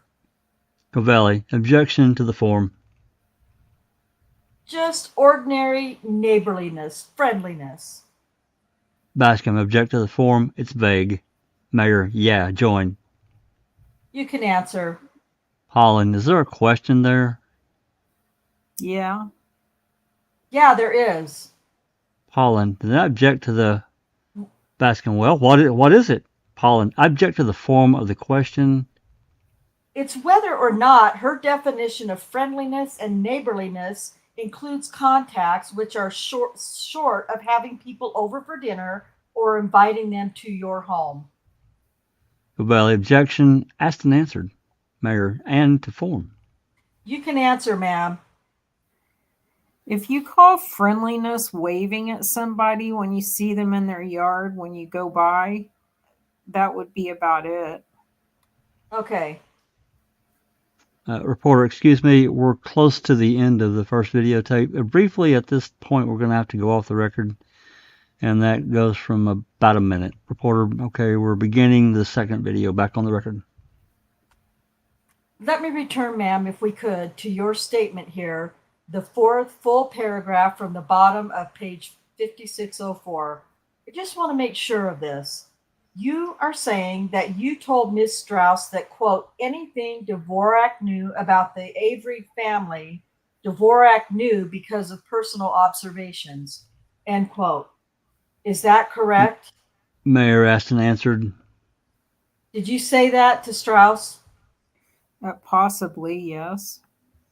Okay, the next paragraph, quote, Dvorak described Avery as a very vindictive man, end quote. You see that statement? Do you see Yes, that sir. statement? Yes, sir. Okay. Did you say that to Miss Strauss? Possibly. Do you recall whether or not you said it to her? No, I do not. Was that based on your personal observation if you did say it? If I did say it, it would have been based on my personal observation. Okay, quote, Dvorak said that Avery was not nice to other inmates when he was in jail, and Avery always had a look in his eye that made her uncomfortable, end quote. You see that? Yes, sir. Did you say that to Miss Strauss? Possibly. And if you did, was that based on your own personal observation? If I Mayor, object to the form of the question, asking her to speculate. I'm sorry, you can answer, ma'am. Well, if I did, that would have been based on my own personal observation. Did you have occasion to observe Stephen Avery in the company of other inmates when he was in jail? Yes, sir. On how many occasions? Several. I worked the jail quite often. And you didn't like him, did you? I cannot answer that. Why not? There's no liking or disliking. You treat everyone equally as an inmate. That's funny as shit. Yeah, that's a fucking joke. That always happens. Okay. Everybody knows that's just ludicrous to say, but whatever. In theory, that's what it's supposed to be like. In their SOP, that's what it's supposed to be like, but we all know better. Okay. Quote, Dvorak has always had a feeling that Avery could not be trusted, end quote. Do you see that statement? Yes, I do. Did you say that to Miss Strauss? I do not remember saying that. But you might have said it. Possibly. And was that based on personal observation as well? Mayor, object to the form of the question, asking her to speculate. Go ahead. You can answer, ma'am.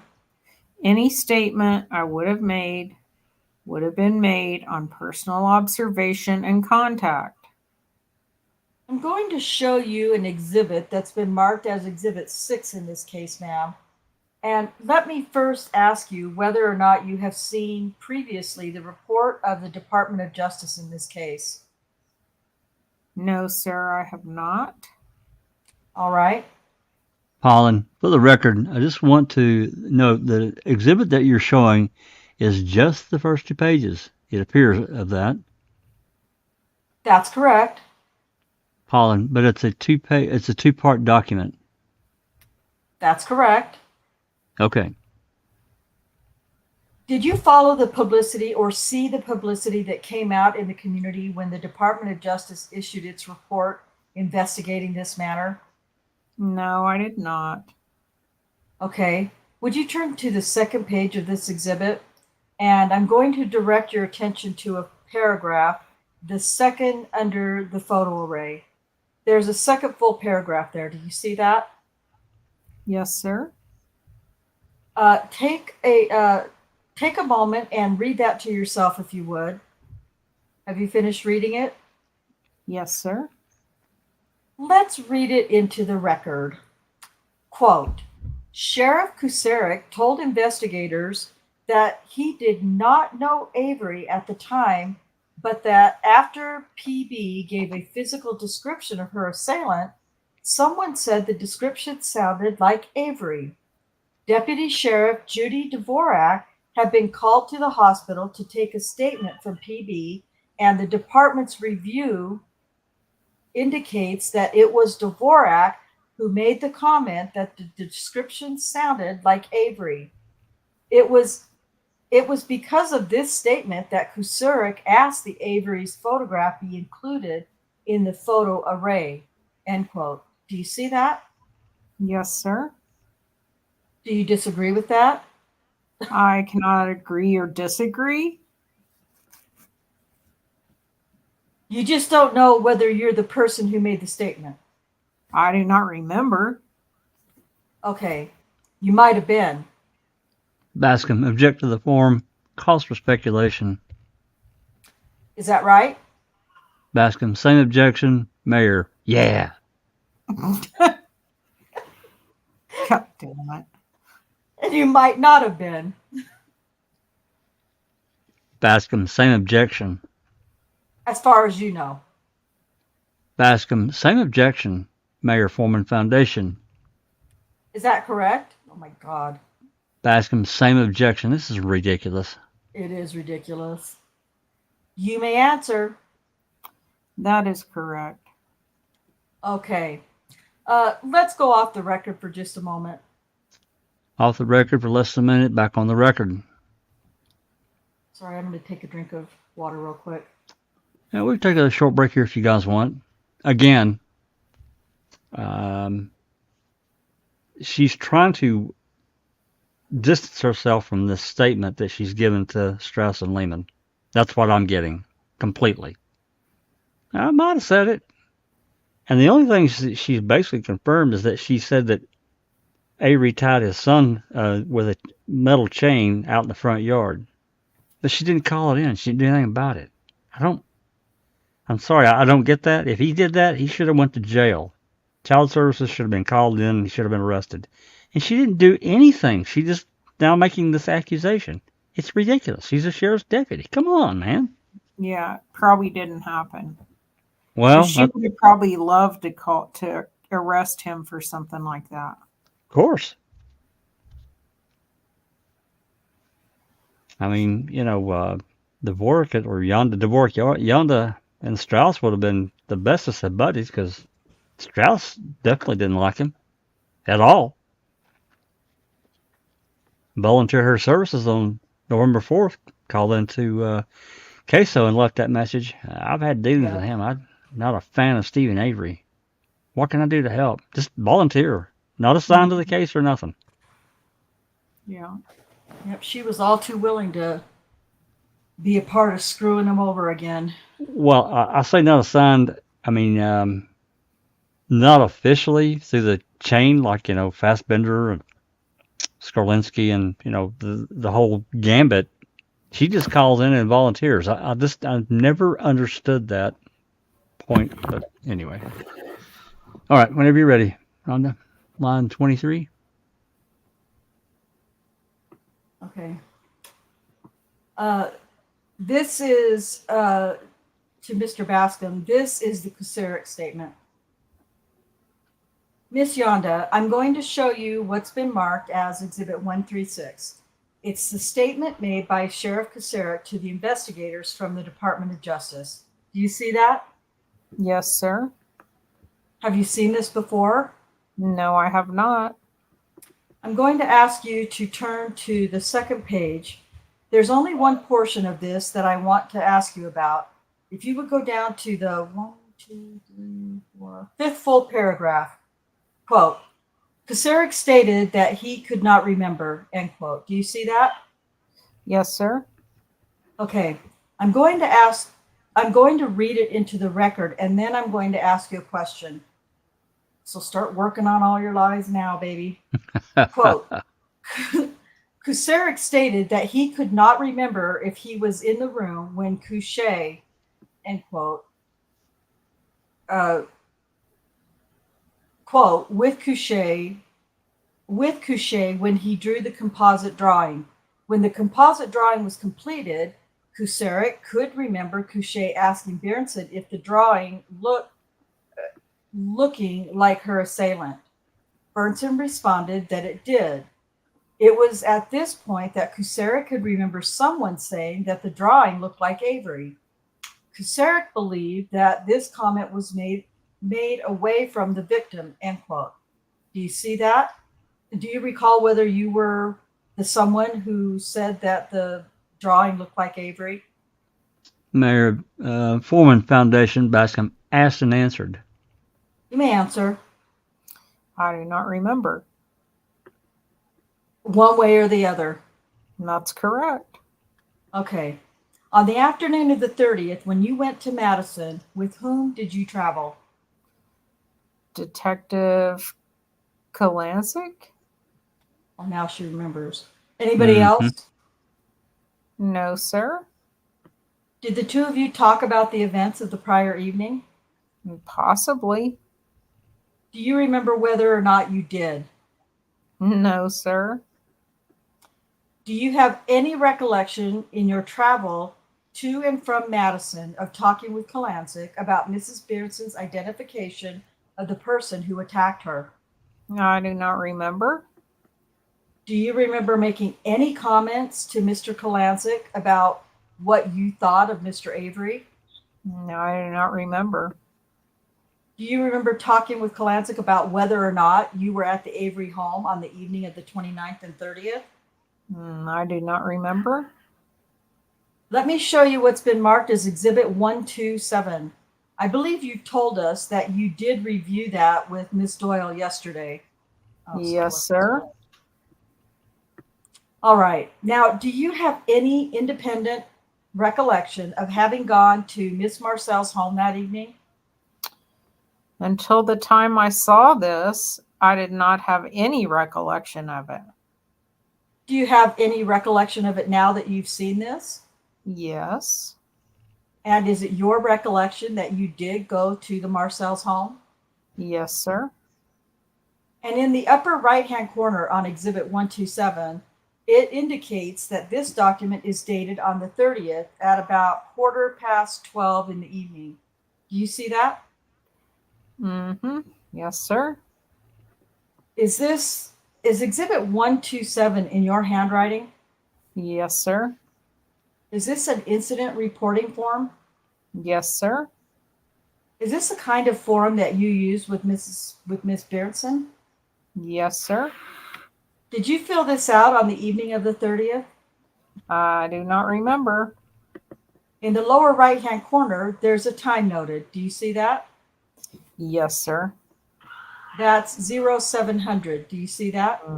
Yes, sir. Is that in your handwriting? In the right-hand corner, no, sir. Lower right-hand corner. No, sir. That 0700, is that your writing? 0700. Yeah, I see that. Possibly. Why do you say possibly, ma'am? From looking at my other numbers? Oh my God. You're referring to the upper right-hand corner? Upper right-hand corner. I make my sevens and a little different than that. Okay, so that is your handwriting that says 7:30:85 at 12:14 a.m. Correct. And then there's a 0014. Do you see that? Correct. Is that your handwriting as well? Yes, sir. What does 0014 mean? Is that some kind of special indication of time? It looks like the incident report was taken from 12:14 a.m. or at 2400 hours, which is naval time. So you're saying 0014 refers to a clock that begins with 4 zeros and runs all the way through what? Well, midnight is 0000. All right. 1 minute after is 0001. And when you come to 11:59 in the evening, what's that recorded as? 2359. Okay. And you referred to that as the naval method of recording time. Is that what you said? Yeah. Yes, sir. Is that used in law enforcement? Yes, sir. Do you know whether or not Mrs. Marcel has any background in law enforcement? No, sir. Do you think that she wrote the 0700 at the bottom of the page? Possibly. What leads you to say that? Well, her signature's at the bottom of the page. Oh, okay. Oh, so that is her signature. You didn't write her signature in. No, sir. That's not your handwriting. No, sir. All right. Did you by any chance tell her to put 0700 in? If that was the time that she signed it, possibly. Did you by any chance take this statement from her at 12:15 in the evening on the 30th of July and then bring it back to her to sign in the morning Possibly. on your way to the sheriff's department? Possibly. And on your way to see Mrs. Beertson? Yes, sir. Is that your signature as a witness on the left-hand side of the bottom of that first page? Yes, sir. And same thing on the second page. Miss Marcel's signature is in the lower right-hand corner and yours is in the lower left-hand corner. Yes, sir. Okay. Now, you have reviewed this statement, right? Yes, sir. Do you assert here today that the statements that you attribute to Mrs. Marcel are statements that she, in fact, made to you that night? Yes, sir. All right. So these are not, in none of these statements did you make up anything. No, sir. This is the information that was told to you by Mrs. Marcel that night. Yes, sir. And though you didn't remember it before, you remember it now that you've seen this statement. Yes, sir. Okay. Mr. Bascom, I'm going to object to that last question. It's vague. I'm sorry, were you done? Bascom, yeah. Did you take action as a police officer on the basis of what Mrs. Marcel told you in this statement? Pollen, object. Mayor, form of the question. Pollen, to form. You can answer. What do you mean as action? Well, let's start with the fact that you recorded the statement, right? Yes, sir. You thought what she was telling you was significant. Well, at the time, possibly. Well, you stopped to see her because, excuse me, you stopped to see her because you wanted to talk to her about what she had observed in the Avery premises during that day, correct? Possibly. Well, when you say possibly, what do you mean by that? Is there some other reason you stopped? I do not remember at this time why, but most likely it would be to get information. About Stephen Avery? Well, not necessarily. Or About the ongoings in the area? No. What you were asking her is whether she had seen any activity in the Avery yard that day, correct? Yes, the ongoings in the area, the activity. Well, let's go to the statement itself. This is in your handwriting. Quote, I stopped at the Marcel residence to inquire of any activity in the Avery yard per investigation of the incident 7/29/85 in which he was a suspect, end quote. That's your language, right? Yes, sir. You should have said that's your verbiage, right? That's right. So you knew at that time that Stephen Avery. No. Line 1. I'm sorry, line sorry. 11. Okay. So that's why you stopped to talk to Mrs. Marcel, right? Yes, sir. So you knew at that time that Stephen Avery was a suspect, right? Yes, sir. And you wanted to know what she had observed during that day, the day that Mrs. Berenson was assaulted. Is that right? Yes, sir. Okay. And then she told you the things that you've recorded in here that she told you, correct? Yes, sir. Including that her mother-in-law suspected that Stephen Avery might have abducted an 11-year-old girl up north in Marion County, right? Yes, that is in here. Okay. What I'm asking you is, what did you do about it? What action did you take on the basis of what you were told by Mrs. Marcel? Mayor, form. The action that I would have taken was to turn this into the sheriff's department. Okay. Did you in fact do that? Yes, sir. And to whom? I do not remember to whom. It was either the shift commander or dispatcher.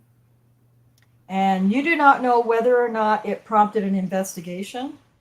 I do not know. Okay. You also recorded that Mrs. Marcel told you that during New Year's week, their dog, a gray miniature poodle, had come home half castrated and that they suspected Stephen Avery of this, correct? Yes, that's what she stated. Okay. Was that something that you took? Was that something that you took action on as well? Bascom, object to the form. Well, as I previously answered, this was turned in to the sheriff's department. And when you say this was turned in, what you mean is this incident report? This incident report. Yes, sir. Including this particular incident. Yes, sir. All right. Then Mrs. Ramona Marcel also stated that she and her husband has also seen his boy, 3 or 4 years old, chained to the pickup truck during the first part of June, end quote. Did you record that statement from Mrs. Marcel? Yes, I did. And this is something that you also turned over to. This whole incident report was turned over. Okay. Sorry. Okay. And do you know whether or not the incident that Mrs. Marcel reported to you was the same one that you testified to earlier of having seen Mr. Avery chain his child to a pickup truck? No, I do not know if this was the same incident. Okay. Do you know what the follow-up action was taken? Do you know what follow-up action was taken by the department with respect to this incident report that you turned over? No, I do not. Do you know to whom you turned the incident report over? Bascom, objection. Asked and answered. You can answer. No, I do not remember. Do you remember whether or not when you went to Madison on the 30th of July in the afternoon, you talked with Mr. Kalancic about what Mrs. Marcel had told you the night before? Possibly. Do you remember whether or not you expressed any opinion to Mr. Kalancic on that occasion about what you thought of Stephen Avery? No, I do not remember what I said. Let's mark that. Ma'am, I'm going to show you what's been marked as Exhibit 137. Ask you to take a moment and examine that. Bascom, what is that, counsel? Exhibit 137 identified. That's the cover sheet that goes with Exhibit 128, which is the report of the follow-up on Exhibit 127. Have you completed that, ma'am? Yes, sir. May I see it for a moment? It indicates in the upper right-hand corner that this matter was assigned to Belts. Do you see that? Yes, sir. And then the report that you read that's attached, the second page, indicates the follow-up on the incident report that you provided. Do you see that? Yes, sir. All right. Up until this moment, were you aware of any of the information that's contained on Exhibit 137 concerning the follow-up investigation? No, sir. I've never seen this before. But did you know of the events that are stated therein? Anybody advise you about what the follow-up was? No, sir. That's it. I just have a couple. Reporter off the record briefly. Looks like less than a minute. Back on the record. Mr. Covelli. Ma'am, did you get the impression that Attorney Kelly was trying to put words in your mouth with his questioning today? Well, at times. I'd like to refer you to Exhibit 135, which was a statement that you had given to, or notes or report of a statement Miss Strauss made of an interview she had with you. Is that correct? That is correct. Some time during that interview, did the subject come up of whether you had ever been in Stephen Avery's house prior to the execution of the search warrant? Again, possibly. At any time during that conversation, did the subject of whether or not you lived across the street from Mr. Avery come up in that interview? Possibly. At any time in that conversation, did the length of your driveway come up in that interview? No, sir, I don't believe so. You've been asked whether or not you had made a statement as follows. Strauss struck that. Quote, Dvorak told Special Agent Strauss that this was the first time she had ever been in the Avery's home, even though she lived right across the street from them. End quote. Do you remember being questioned about that? Possibly. Okay. Do you know whether it was Miss Strauss that put together the two statements that you had made, possibly made during the interview, that you had never been in the Avery home prior to the execution of the search warrant, and that you lived across the street, rather than someone putting those two thoughts together in one sentence? If you're asking, do I remember if it was her who put the thoughts together or myself? I guess I'd object at this point because I think it's a little bit confusing. Well, all right. Let me rephrase it. Do you mean put the thoughts together in the statement? Do you know whether or not it was Miss Strauss's characterization that the first time you were ever in the Avery house, even though you lived across the street, was her characterization rather than something you said? I lost you, didn't I? Hey, yes, you did. All right. That's okay. Strike that. The statement was read to you that, quote, Dvorak described Avery as an abusive man, end quote. Do you know if that was her characterization of your description or words that you spoke?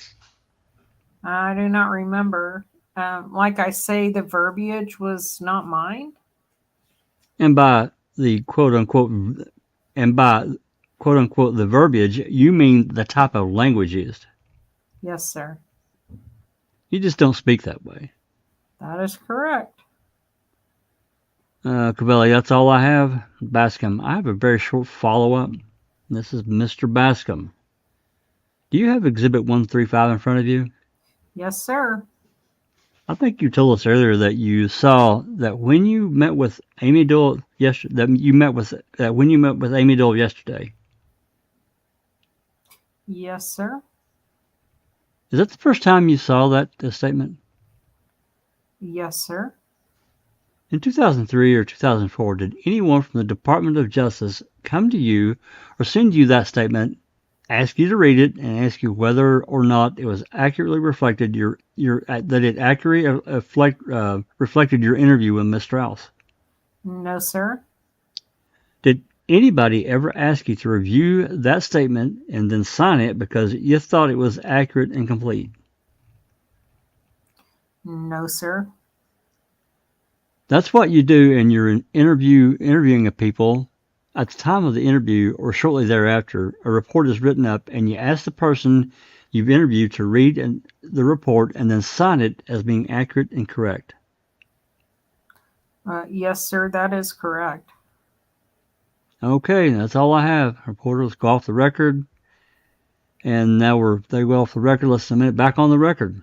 Mr. Kelly.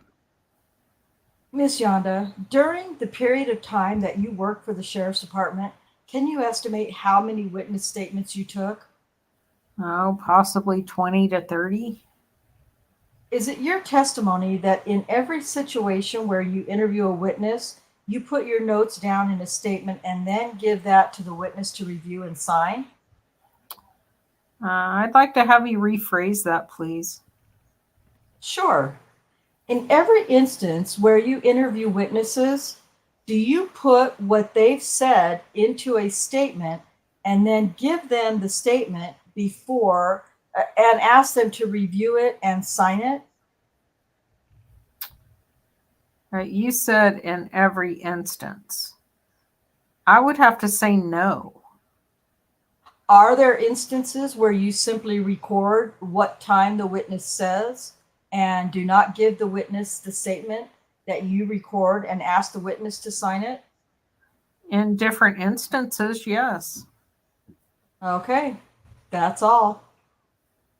And they're off the record at 11:54 off the AM. Rest is index, as you all can see. Whew. Lord have mercy. I thought it was going to go to probably 122 or 123, but you guys did fantastic. Thank you so much. Oh. And as I said, this is going back to when Dvorak was interviewed by Strauss and Lehman, and this is her statement. I wish it was better and more clear type, but it is what it is. I'm just glad we were able to get anything, actually. So if anybody's interested in that, all these various interviews are on the File Play library. So, all right, let me pop this up the screen. We're done with that. Whew, Lord have mercy. I don't remember. I can't remember how to do this. Jesus. Hey, Jack, do you remember rough. putting that on the screen? No, I don't remember. No. That's crazy. After reviewing that you did we have it on video? Do you recall? No, I don't remember. I don't remember saying that. Well, possibly. Yeah, Did you possibly do it?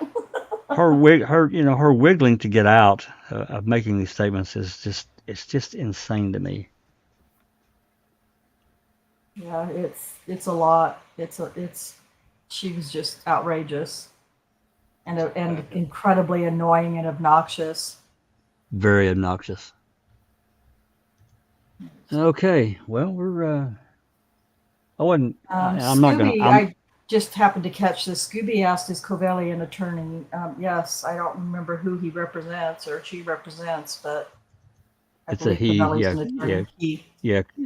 Covelli, Bascom, Mayor. They're all various attorneys representing Manitowoc County and/or the Department of Justice, possibly even Kasurik and Vogel. And remember, it's also interesting. We have to remember that Avery was present during this deposition. So I'm sure she's sitting there looking at him thinking, man, I really trashed this guy. I'm going to have to sit here and deny it.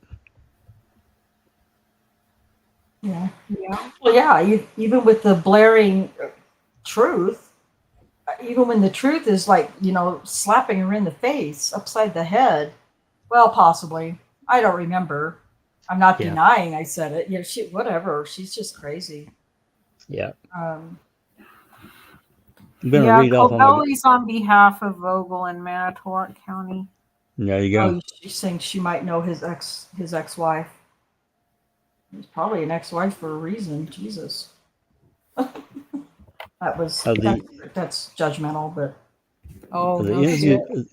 the depositions we've got left, we have, let's see, we did that one. We did Colburn. We got Nicholson. He's a detective, a former detective in Manitowoc. Ken Peterson. That's right. That'll be fun. Larry Conrad. That's another detective. And I'm pretty sure, I think Conrad, yeah. And that Marcel incident that's been talked about several times, he wrote up a report about that incident as well. And then after that, that's the other three that are left on the 13th. And then the final interview or deposition is Jean Cachet. That's on the 26th. So, yeah, we're getting close to the end. Anthony says, have you got Fallon, Jack? Yeah, well, we did Fallon. His is at the beginning. His was back in May 12th or 13th of 2006. He was up, one of the very first ones up. Mm-hmm. That's what I remember. Yeah, just a second here. Let me get this. We're going to get to any questions that Sheree highlighted. Just a second here. She put those in the private chat, so. Yeah, that's fine. Yeah, we can just read them out. Let's see. A couple years. Okay, we already got that one. By James Crane. So, did Judy give any statement as to the Sandra Morris claim that Steve and Avery was performing lewd acts?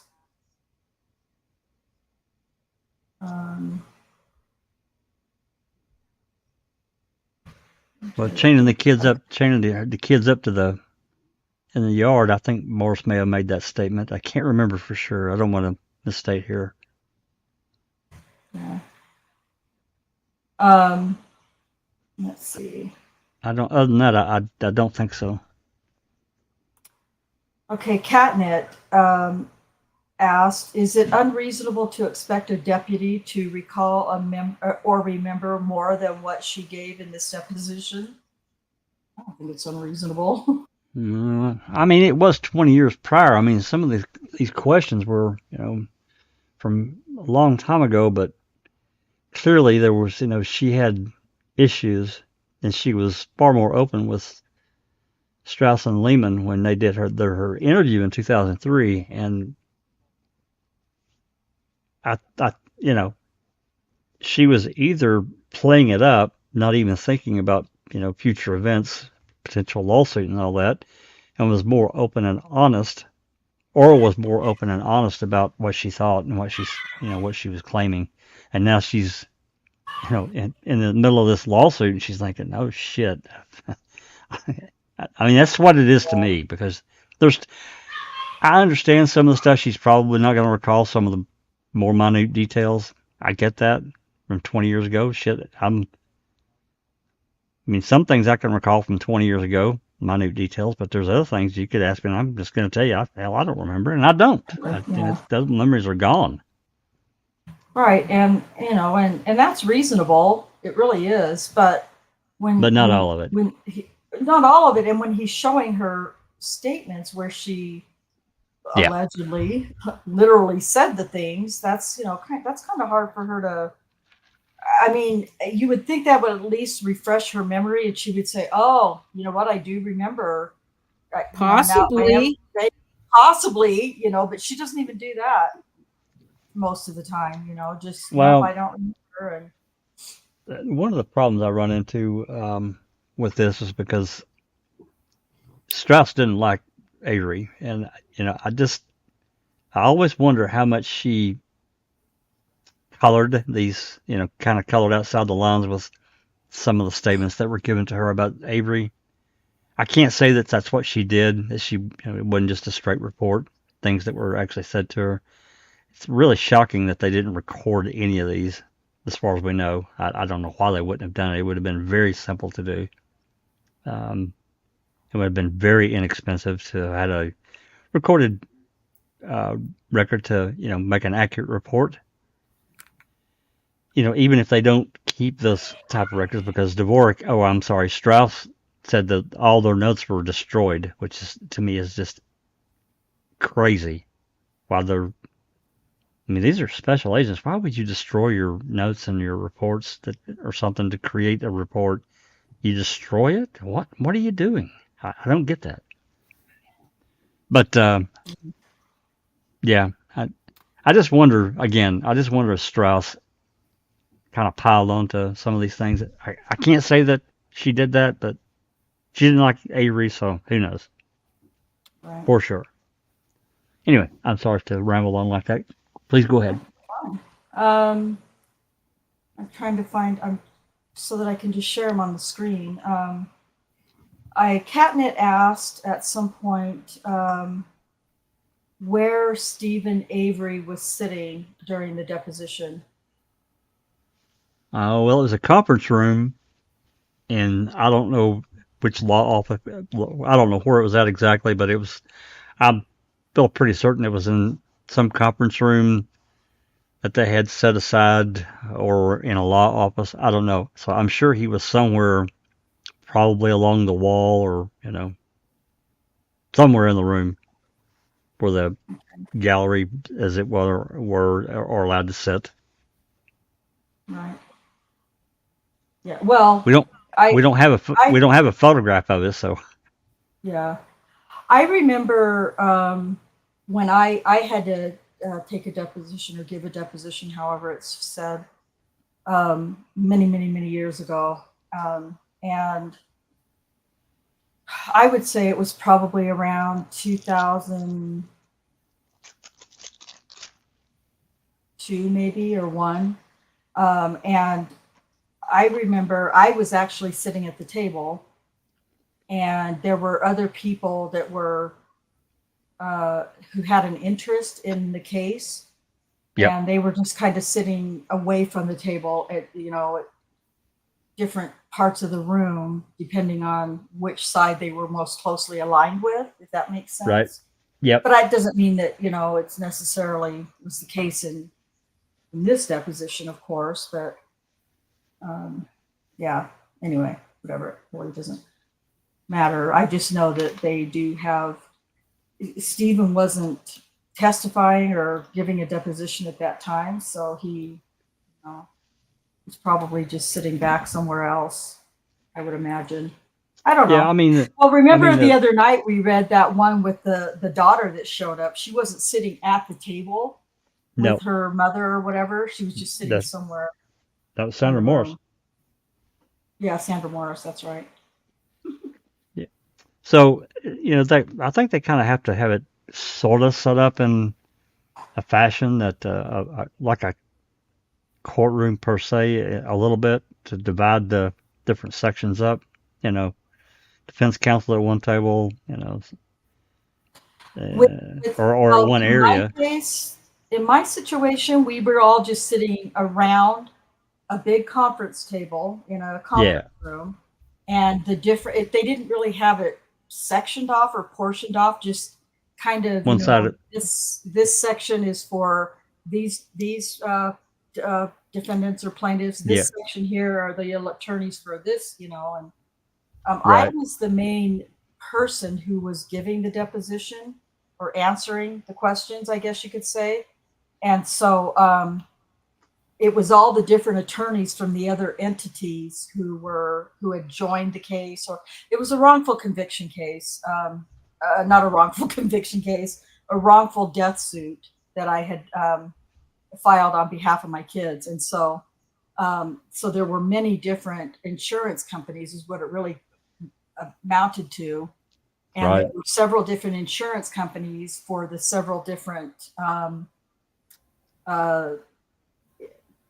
automobiles or vehicles that were involved in the accident.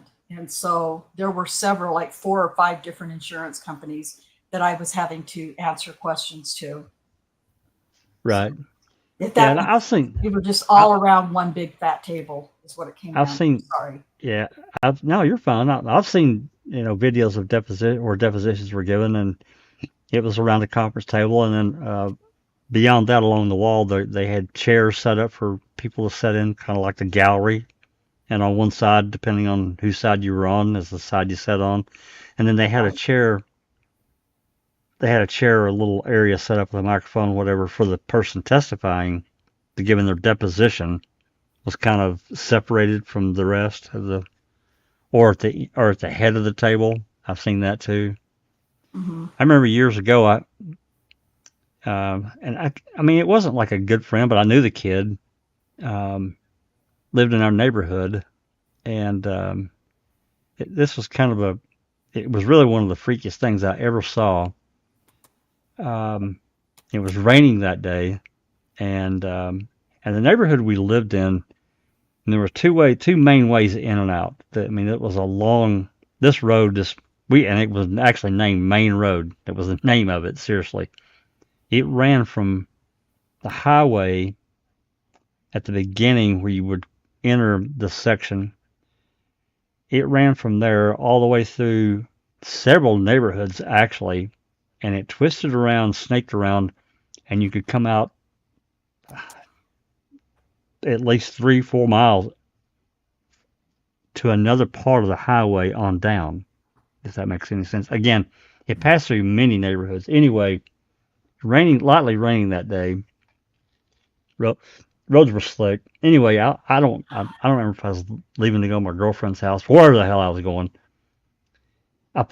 He had passed me, and I decided to go out the back way. It was just quicker. He was going down this main road. I pulled out behind him and was just following him, just going out the neighborhood, Anyway, the road, about, I don't know, 3/4 of a mile away from where I lived, the road made a bend to the left. If you went straight, it went down to a cul-de-sac. There were houses, there were houses and stuff down there, but the road ended. You couldn't go any further than that cul-de-sac, so you had to go left. And the road kind of leans to the right, and if it's raining or whatever, you had to be careful on that corner because it was slick. It just was. He was driving his mom or dad's car, I don't remember which. It was a huge Lincoln Continental, one of the 70s boat. I mean, boat. This thing was gigantic. This is the reason this is so weird. I knew he was going too damn fast. I knew he was, because I slowed down. I slid on that corner before, too. Anyway, he rounds that corner and lost control. And I don't know how he did it, but he whipped the wheel. The car spun all the way around. It was kind of coming toward, I had stopped by that point. It was kind of coming my direction, but he went straight. And there was a house there and a fence, wooden fence. He ran through that fence, and luckily there was a tree in front of that house. Otherwise, he would have hit that damn house. Because when he spun around, he freaking floored the car. He floored it. Mm. Yeah, and he busted through that fence, hit the tree, of course, stopped the car, did a bunch of damage. It really wrecked the car. Anyway, he wanted to blame, I don't remember what they tried to blame. I think they tried to blame the car. And of course, they found out I was a witness to it because, the cops got called and all that. Of course, I stopped, made sure he was okay.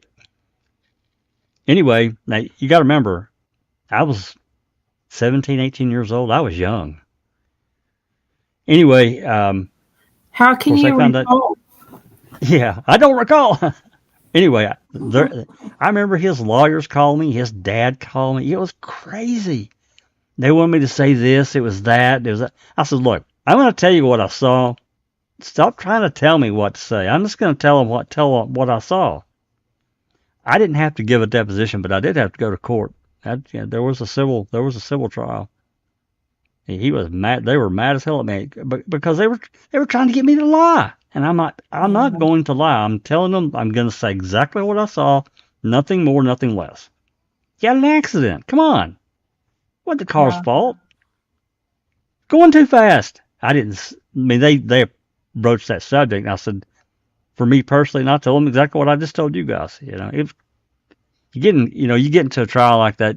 They tried to trip me up a little bit, but the other lawyers wouldn't. They objected and all that shit. It was crazy, man. I'm telling you.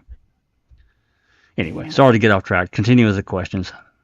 I started that. Sorry, that's my bad. No, you're fine.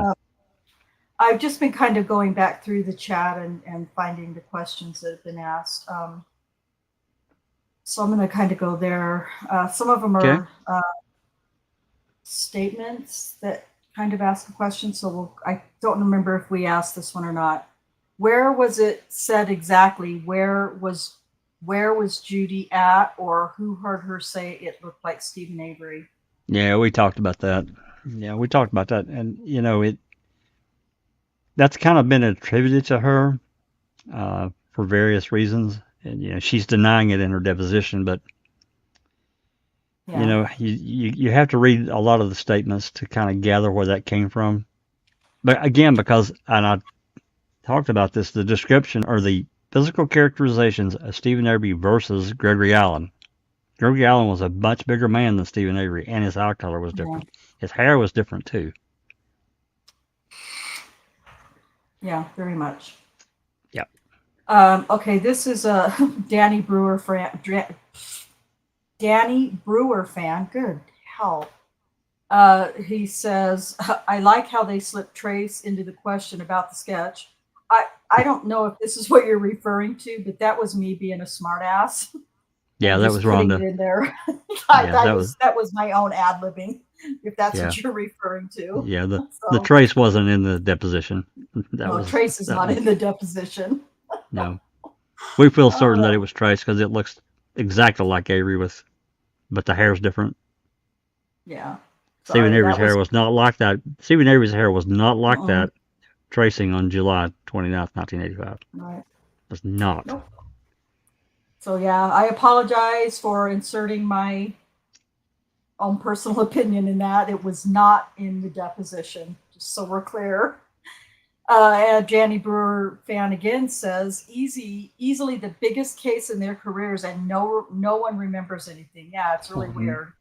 Of course not. Even if it was the 20 years prior, like Dvorak was saying, there's got to be some parts of it that like stick out, or that you like. Yeah, but not her. Okay, so then James Crane says, so did Judy give any statement as to the Sandra Morris claim that Avery was performing lewd acts? Judy Dvorak give any statements? Well, you remember, I think that came up in Sandra Morris's deposition. I think Morris said she couldn't recall, or she denied it, or I don't remember exactly. You have to go back and read that. Veronica Clack says your immaturity is warranted, LOL, and I think that was thank you, Veronica. I really appreciate it when people agree with me. We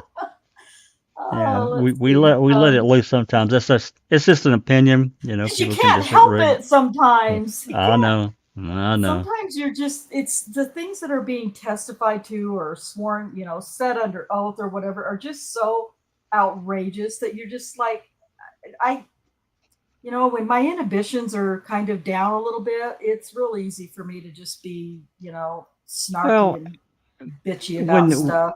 When she gets caught making a statement that she made to Strauss and Lehman, and then she's coming into the deposition, and it's like, oh, that's not my verdict. I don't remember. I don't recall. It's really bad. It shows that she's caught. To me, she's caught making these statements, and now she's trying to get out of it. And even in the interview, one of the interviews in Making a Murder, that's what they said.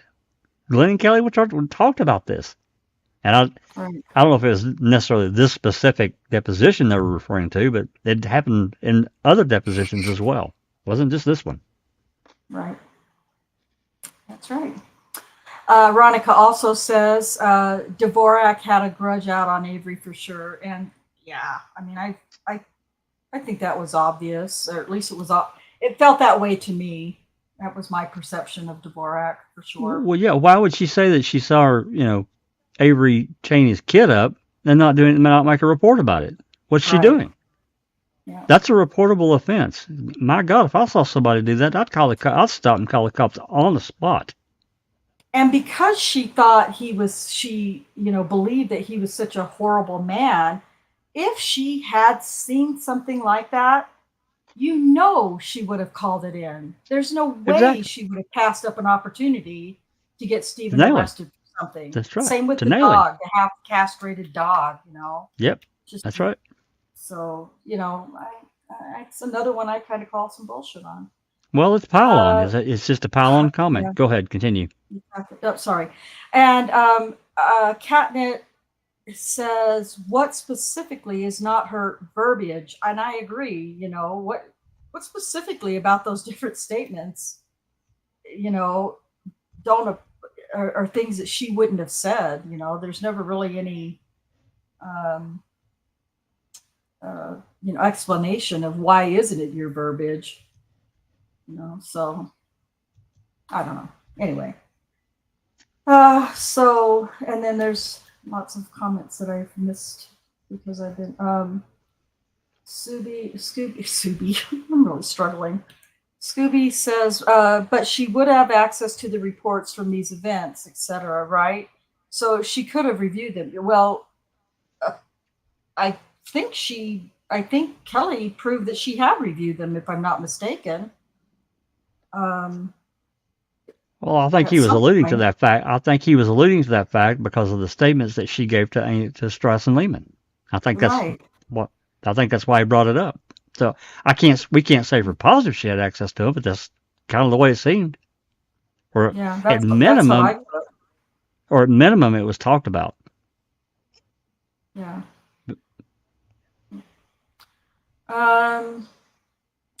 Let's see. I'm just trying to grab these comments here. You guys all, from what I can see, I haven't been able to read them at all, really.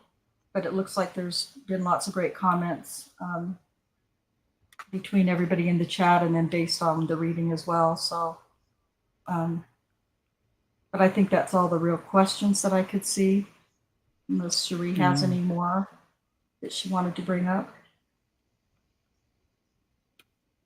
Stuart King has said, this is in our private chat, so if this is from Stuart, so if she claims not to have described S.A. as an abusive man, then what in fact did she describe him as? Yeah. Yeah, exactly. Yeah. Yeah, it's a lot of, anyway, yeah, just a lot of,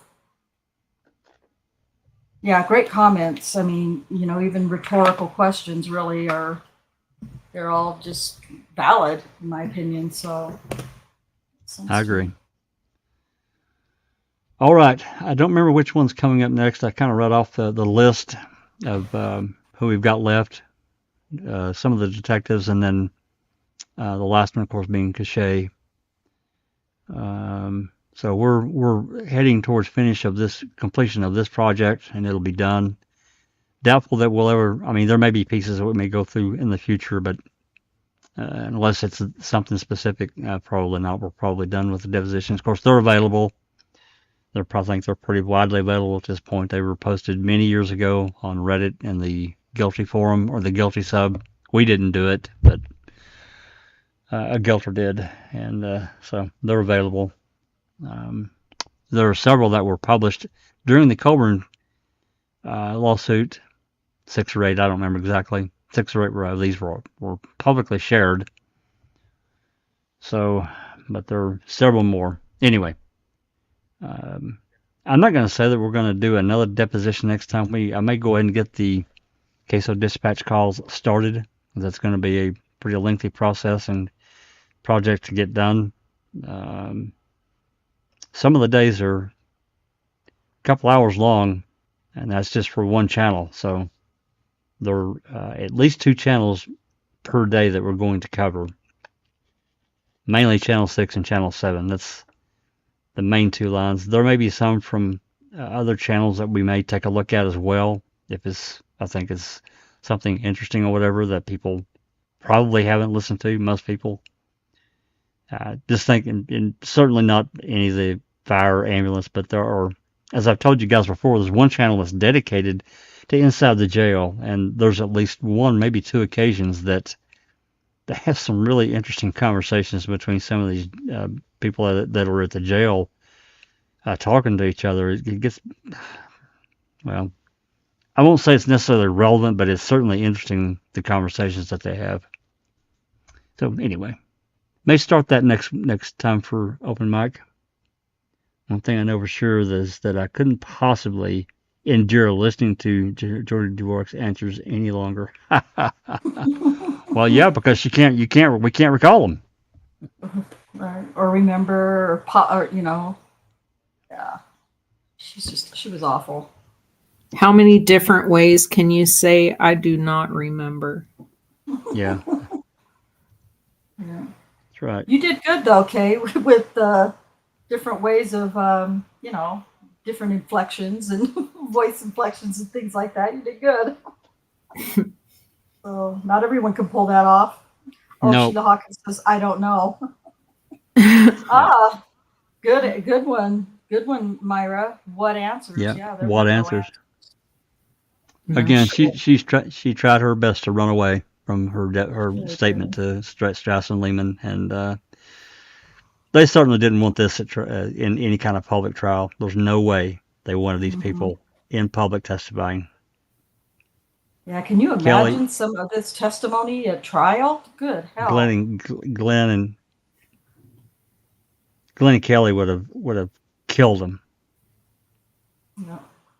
They're both very I should say good. Glenn. Yeah, they are. Glenn and Walt. Yeah, they're excellent lawyers, and they don't miss anything. So with that said, I'm going to go around the room here, get us out of here. It's going on 9. We've been here almost 3 hours, so let's get our final thoughts and get the hell out, as I'm hungry. Yeah, me too. I have nothing else to say about. There's nothing else I can say about this deposition. It was outrageous and really Pretty stupid, horrible. honestly, in my opinion. But Yeah, pretty horrible. But check out my community page, Just Rhonda. Check out my community page. I uploaded a short video there that's going to help you hopefully get excited to join us on Thursday this week for the beginning of the Sherry Ellis accusation in the Daniel Holtzclaw case. Oh boy, it should be interesting. So I hope we can see you all there. Absolutely. Thank you for the wonderful reading, Just Rhonda. Fantastic as always. Oh, thank you, Jack. And Kay, final thoughts, if you can stomach it. Well, I'm just glad that's over. Everybody does. Everybody's glad. Those 4-word answers, whatever. It's crazy. Yeah, but Thursday night, this accuser, Sherry Ellis, is the one that Daniel got 62 years for her allegations, and she called him a short black man. So, fun and games. That's interesting. Yeah, that's interesting. And he's not anything like that at all. He's a tall, white Asian man. Oh, yeah, he's 6'2", 260 at that point. Yeah, big muscle, basically white guy. He got it completely wrong. Yeah, it's interesting. I mean, yeah, tune in. Absolutely. She is the accuser who, in her deposition, says that she didn't see him until she was in court. God, it's crazy. Yeah, that's sorry, Kay. That's actually the video that I've put on my community page. Oh yeah, yeah, that's a good one. That Yeah. they use that on the local news stations when Yes.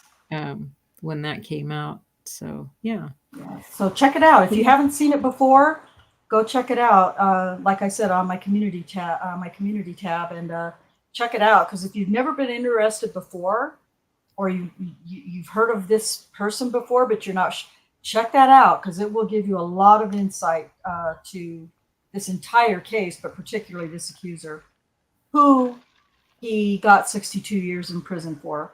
That's crazy. It's absolutely Mhm. nuts. Alrighty, then finally, I know Cherie, you've joined us late, but final thoughts.